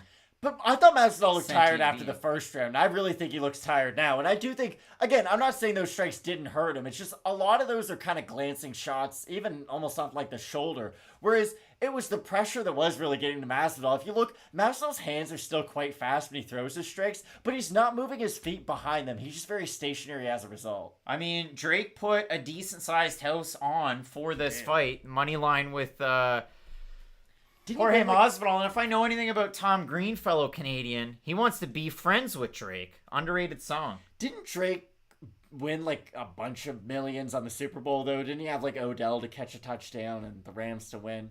I don't know, I don't pay attention, story. but Colby Covington runs across the center of the octagon, looking to establish position. Masvidal with a nice high kick early, different look here. And he had a lot of success with his leg kicks early on, but it looks like he's kind of abandoned them as that distance has been crashed by Covington. Well, and also when he throws his kicks, that's how Covington's able to get some of the timing on his own takedowns. Masvidal with those elbows, good job defending that single leg. Covington coming out here striking like a weird winter storm. Good right hand by Masvidal, though. He did catch him, it seemed, on the in-between. Masvidal takes round 2 from Kevin Iole. Sean Sheehan's got a 2018. I like Sean Sheehan's cards. But I think we can all agree that second round was a lot closer for Masvidal. Covington's starting to land in combination, and he's got Masvidal so worried about the takedown there. That really was it. He shelled up. Covington working here up against the cage. Masvidal doing his best to defend. Now he's got guard. And we saw Bryce Mitchell excel in this position earlier on in the card. We did, and honestly, it will be a very similar fight I expect from this point on. Covington does have a similar game to Bryce Mitchell. Not with his submissions, of course, but you get the idea. Just with his wrestling and his pressure. And Masvidal has not shown the ability to really get up off his back. He's been able to explode a couple times and create some separation, but he hasn't been able to go to any signature sequences or anything to work his way back up to his base. This is where the bad blood comes into effect. You expect a handshake at the end of the fight? I do. Oh yeah, MMA's good that way, 100%. So 3.5 minutes remaining in the third round. Voodoo saying Colby doing exactly what he said. Dragging him deep. VT's got a 20-19 Colby. Did you have a 10-10 round 2? Was it a typo? I respect it. Don't forget Colby illegally groin striked in the second round. Didn't lose a point. Yeah, if you didn't lose a point, then Masvidal's getting beat up on the bottom right now, though. Can opener for for Covington. Not able to really open the guard, or at least pass the guard of Masvidal, I should say, but he's landing some big shots. That's it. I mean, for Masvidal, he's trying to play defense, but he can't hook the head to hold Colby down. He's got his legs wrapped, so there's not a whole lot he can do here. He's not even fighting for position up against the cage to try and roll out or try and provide any type of offense off of his back. It's just we're here, trying to push off. Now we're grabbing. Herb Dean, one of those guys, he's not afraid to stand it up. But for Covington, he deserves this position. Yeah, no one's going to stand it up if you just close your hands for 2 seconds. Like, you do have to work your way up to your feet. Refs don't normally just reward you for holding on. The old thumbs up from Masvidal, like that old Bare Naked Ladies music video. But that'd be like, okay, like I'm a very poor swimmer, okay, to peel back the curtain. It'd be like if I was drowning at a beach and a lifeguard was like, "You good?" And I gave him the thumbs up. Quite obviously, you're not good, Jorge. You're being held down and you're getting ground and pounded. The thumbs up's cute and all. It looks cool for your fans. But how about we work at getting back up to our feet? And I mean, in this main event, we've learned about a fall-time bear problem. We've learned about the swimming activities that are out there. Level 5, thank you.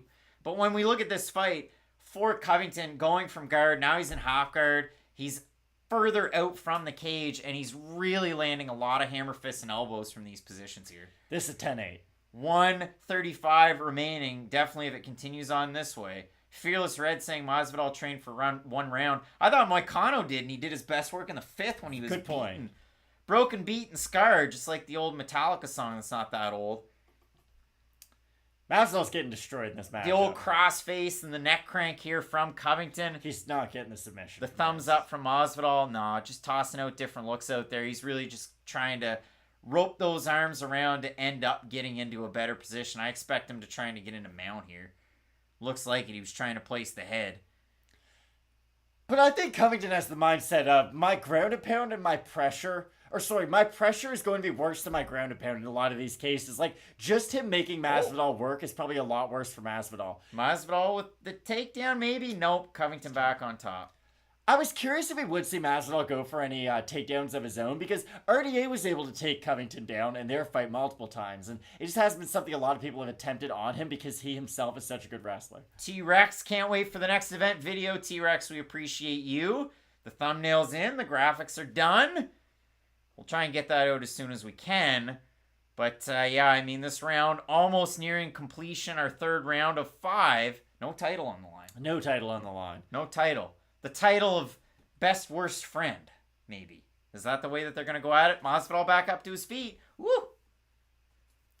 This is where people get a little, like, folklore maybe about Masvidal's power. He's not really a one-punch power kind of guy. Like, that's the issue. He really does rely on his combination striking to really set up his power shots. And against someone like Covington, Covington doesn't give you the range to use your combination to set up your power. That's why I thought this was such a uniquely poor matchup for Masvidal. So through the first 3, I mean, if it's a 10-8, maybe the judges like the way that Masvidal got back up to his feet and tried to land at the end of that third round. I got it as a 10-8, so far that's 30-26.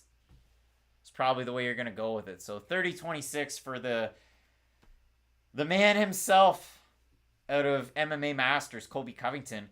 And for Covington, he's been able to implement his game plan. It's been a little bit of wonky boxing to work in those takedowns, to work in the ground and pounding. He's not a boring fighter. He's not a boring fighter. I don't think a lot of mainstream fans who don't watch a lot of MMA are watching this right now being like, wow, let me cancel all my plans every time Colby Covington fights. At the press conference, he said, Dana, no, but remember, Sean Shelby, I was going to get cut. I get so mad when people bring this up. No, he wasn't, because his story doesn't even make sense. I know I'm getting loud and slayed here, Craig, but please let me say this. No, but Dana didn't really have a great straight answer for it either, and that's the point, because there's no way they would have cut him. No, exactly. Covington started his heel turn a whole fight before everybody thinks he did. He did it against Stun Gun in Singapore in June in the middle of the day, but no one remembers it because no one watched that effing card. I was it was in Betch Boston and Kohea watched it. And Holly Holm headlined it. But he started his whole shtick then, and he was popular as a result of that. That's why they rewarded him with a Damian Maia matchup next. He wasn't getting cut. A lot of people fell for that story, though. But if you watch MMA and you, put together the chain of events... Oh, big time left shot. hand lands for Covington, but Masvidal's coming back. Another nice hook there from Covington. Masvidal's done a good job defending these 2 early takedowns from Covington. Would you agree with me, though? And I think you will. Masvidal's kind of fighting like Anthony Smith right now. I feel like he's fighting not to lose more than he's fighting to win. Because on every time Covington's going forward, it's a lot of pressure, put my hands down, try to set up takedown defense. He hasn't really thrown or responded a lot to the pressure of Covington. I think Masvidal, you're going to see a little bit more out of him in this round, but he's starting to eat some shots from Covington. He's kind of accepting the forward pressure of Covington, though. And, Covington's whole goal is, let me start moving forward. So... just not a great sign for Masvidal, who still has to fight for another, 8 minutes at this pace? 8.5? Good job of the takedown defense, though, in this 4th round. Masvidal's got to put his foot on that gas pedal. He's running out of time. Ooh, big uppercut from Colby. That might have hurt Masvidal. I think he did, but Covington's going to go back to the takedown that's been defended by Masvidal, and Covington's had more success with the striking in the 4th round. This odd, bizarro world. To be fair to Covington, though, on the ground, Masvidal has no chance to beat you, and on the feet, he at least has a chance to land something big. So it's not a bad idea for Covington to at least be defensive with these takedown attempts. Jorge Masvidal, a Bellator original, when he took on Toby Imada all those years ago. I would say a backyard original. Big time fight here. 2 minutes, 50 seconds remaining in this 4th round. And it's been the striking of Covington, who complains of maybe a low blow from Masvidal. Herb Dean watches on intently. Steve Mazzagatti watches on cage side. Halfway through our 4th round here. Some pretty well all Covington tonight. Masvidal needs a big shot, or he's just going to go home very disappointed. Looking for the knee there is Masvidal on the break. Covington out of that southpaw stance. He continues to land his own shots. Nice head kick there. Very nice head kick. Covington starting to land the damage. Masvidal blocking punches Masvidal's with his done. face. I don't think. Masvidal's trying to roll with these, but he's not coming back with any offense of his own. Eager to see where Herb Dean is here now. Tongue out from Masvidal. He's having fun. But that's what makes the point of why I think cardio's been more of an issue for Masvidal than a lot of these punches are. Because when Covington's landing, they're not the hardest shots in the world. Like, he's a good striker, but he's not the most heavy-handed guy by any means. But this pressure is something that is tough to deal with. I mean, like that Imagine Dragons song, you've got Jorge Masvidal. He's a sucker for pain. And, yeah, he is tired as it gets in this one. Oh, big hand by Masvidal. He dropped Covington. Caught him with a check right.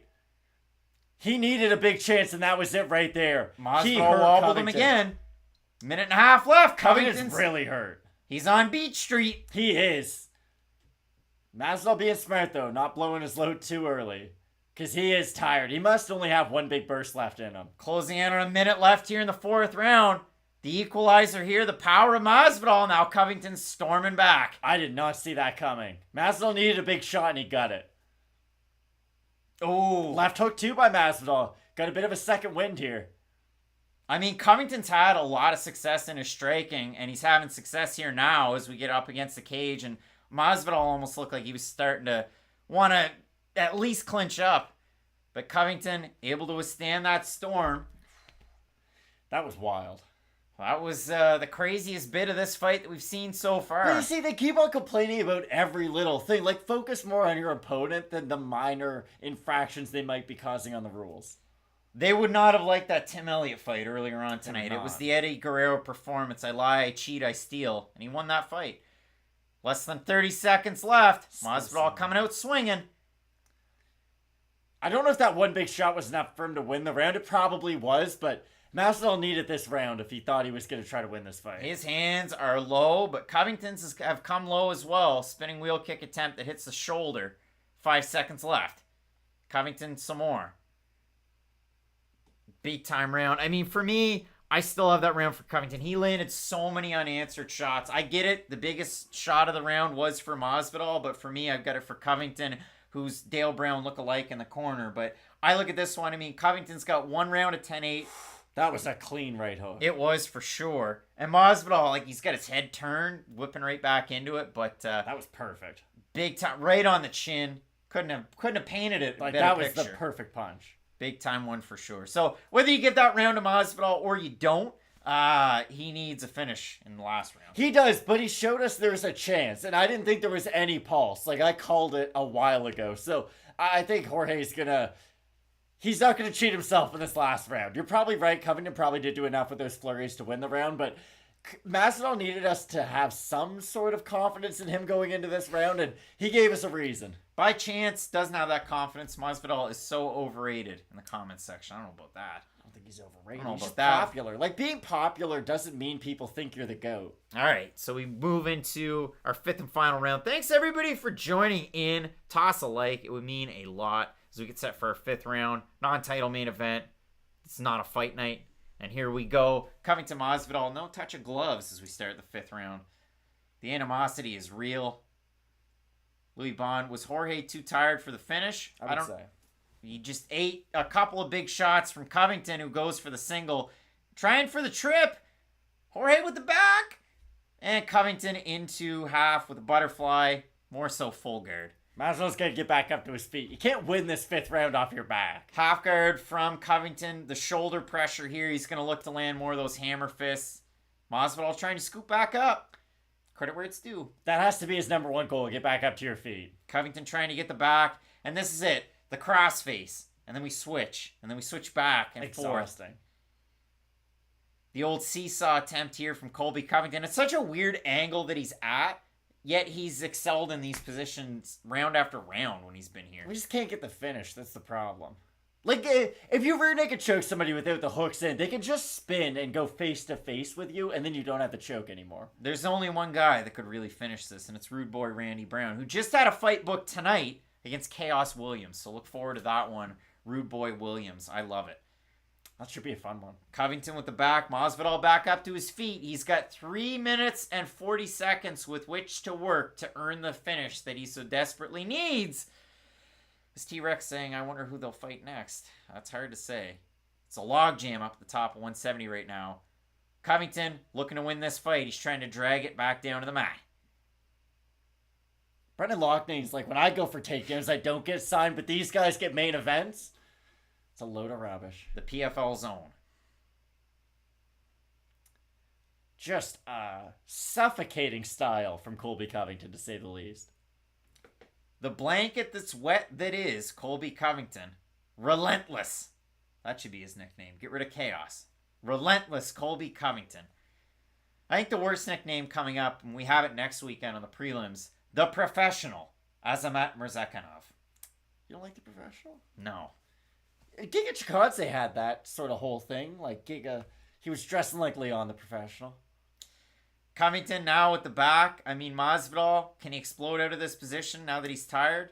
Doubtful. But he's been able to get up out of some compromised positions so far. If that was a question on Jeopardy for like $1,000, I would say heck no. There's no way he'll get back up. Colby Covington just...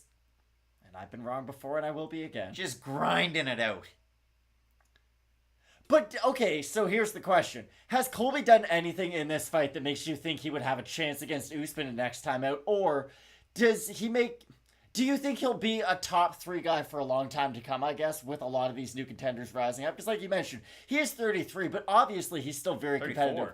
34. But obviously he's still very competitive with the top tier guys in this division.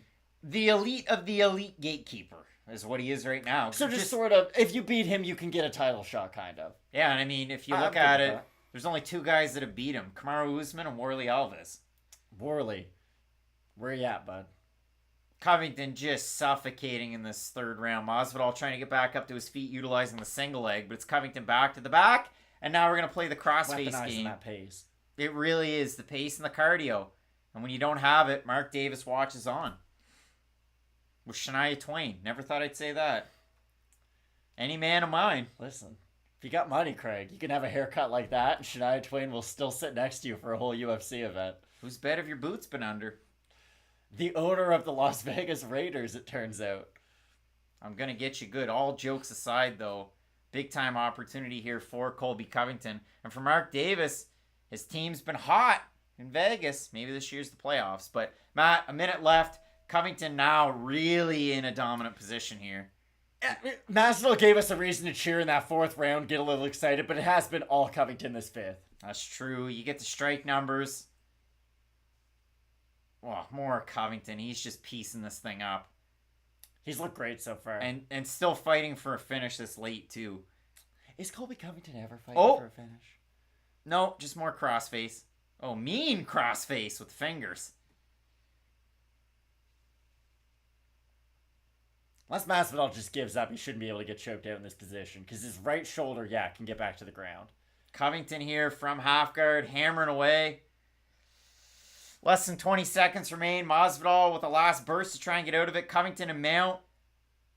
Can Covington get the finish with 10 seconds? Doesn't appear so. But Covington doesn't punch him in the back of the head, so you like that. Classic. Dominant win for Colby. Yeah, Herb Dean doesn't want to let them hang out. We figured they'd do a glove tap. Covington's doing no glove tap. A cup and a tongue out. Covington's filling it. So, yeah, I mean, hey, question mark kicks parlay hits. Overall, another positive night for Fight Night Picks. It's been a heck of a year so far. Yeah, you love to see it. So, listen, over there in the comments section, Russ Gaudette, great night. Thanks, and I hope everybody wants some money. Listen, I won some money with question mark kicks parlay. I love to see it. So, for Covington, a big win over Jorge Masvidal, and for us, an opportunity to look forward to next weekend. Obviously, we have Santos taking on Ankalaev. Plenty of, interesting fighters. There's some debuts there. Javid Basharat, undefeated at 11-0. He's got a tough test in Trevin Jones. That's a fight I've got kind of on my radar. But there are a lot of good ones, and I feel like it's one of those cards that it's a lull after a pay-per-view, but it's a really, really strong card on its own. Yeah, we were saying before this that we think it's the best Fight Night card of the year, and I really do think it's a strong one from top to bottom. Should be a really fun main event, too. I know we've talked a lot about Thiago Santos and his knee injuries, but I do feel like he has gotten better a few fights removed from that injury, so I think this fight against Ankalaev will be a really fun one, and Ankalaev needs a statement win on his resume to really get people excited about him. Beating Volkanovski is one thing that's sort of for the hardcores that you're excited about, but beating someone like Thiago Santos really proves, hey, I'm a top tier fighter in this division, so I think it'll be a really good card, and we're going to learn a lot about a lot of fighters. Should be a great one, so look out for that one soon, and yeah, we can't wait for it. So keep it locked in with Fight Night picks, and as we always say at 2:06 local, We're going to figure out the judges' scorecards? Colby Covington won. Okay, normally we do, that's all. All right, let's see what the judges' scorecards are for this one. We won't leave you too soon. I would say 50-45. Oh, I've got it 50-44 at 44 least. maybe, yeah, that's true. At least. That was a one-sided fight, though. Yeah, I mean, Covington, with the exception of getting dropped in the fourth, he was all over that one from start to finish, so... So for Covington, though, it's almost like his work just gets started, though, because now you're defending your spot at the top of the division, and it's just going to get harder from this point on. Like, Masvidal's kind of the easier guy if you're looking at everybody else who's in line. Like, Bilal Muhammad's lost to some top guys in the division, but he's made some tremendous improvements throughout his career, and you cannot deny he really is a dark horse in this division all of a sudden. You got guys like Vicente Luque who have lights out jiu-jitsu and striking. Like, Covington has a lot of tough matchups from this point on. Getting the final scorecards. Obviously, Covington gets the win, but what are they? 49-46, 50-44, 50-45. So no 10-8s out there. Well, one 10-8, the middle judge. But the big time win for Colby Covington. Again, 2:08. It is bedtime. We'll get set for our next video. But yeah, I'm looking forward to it. Yeah.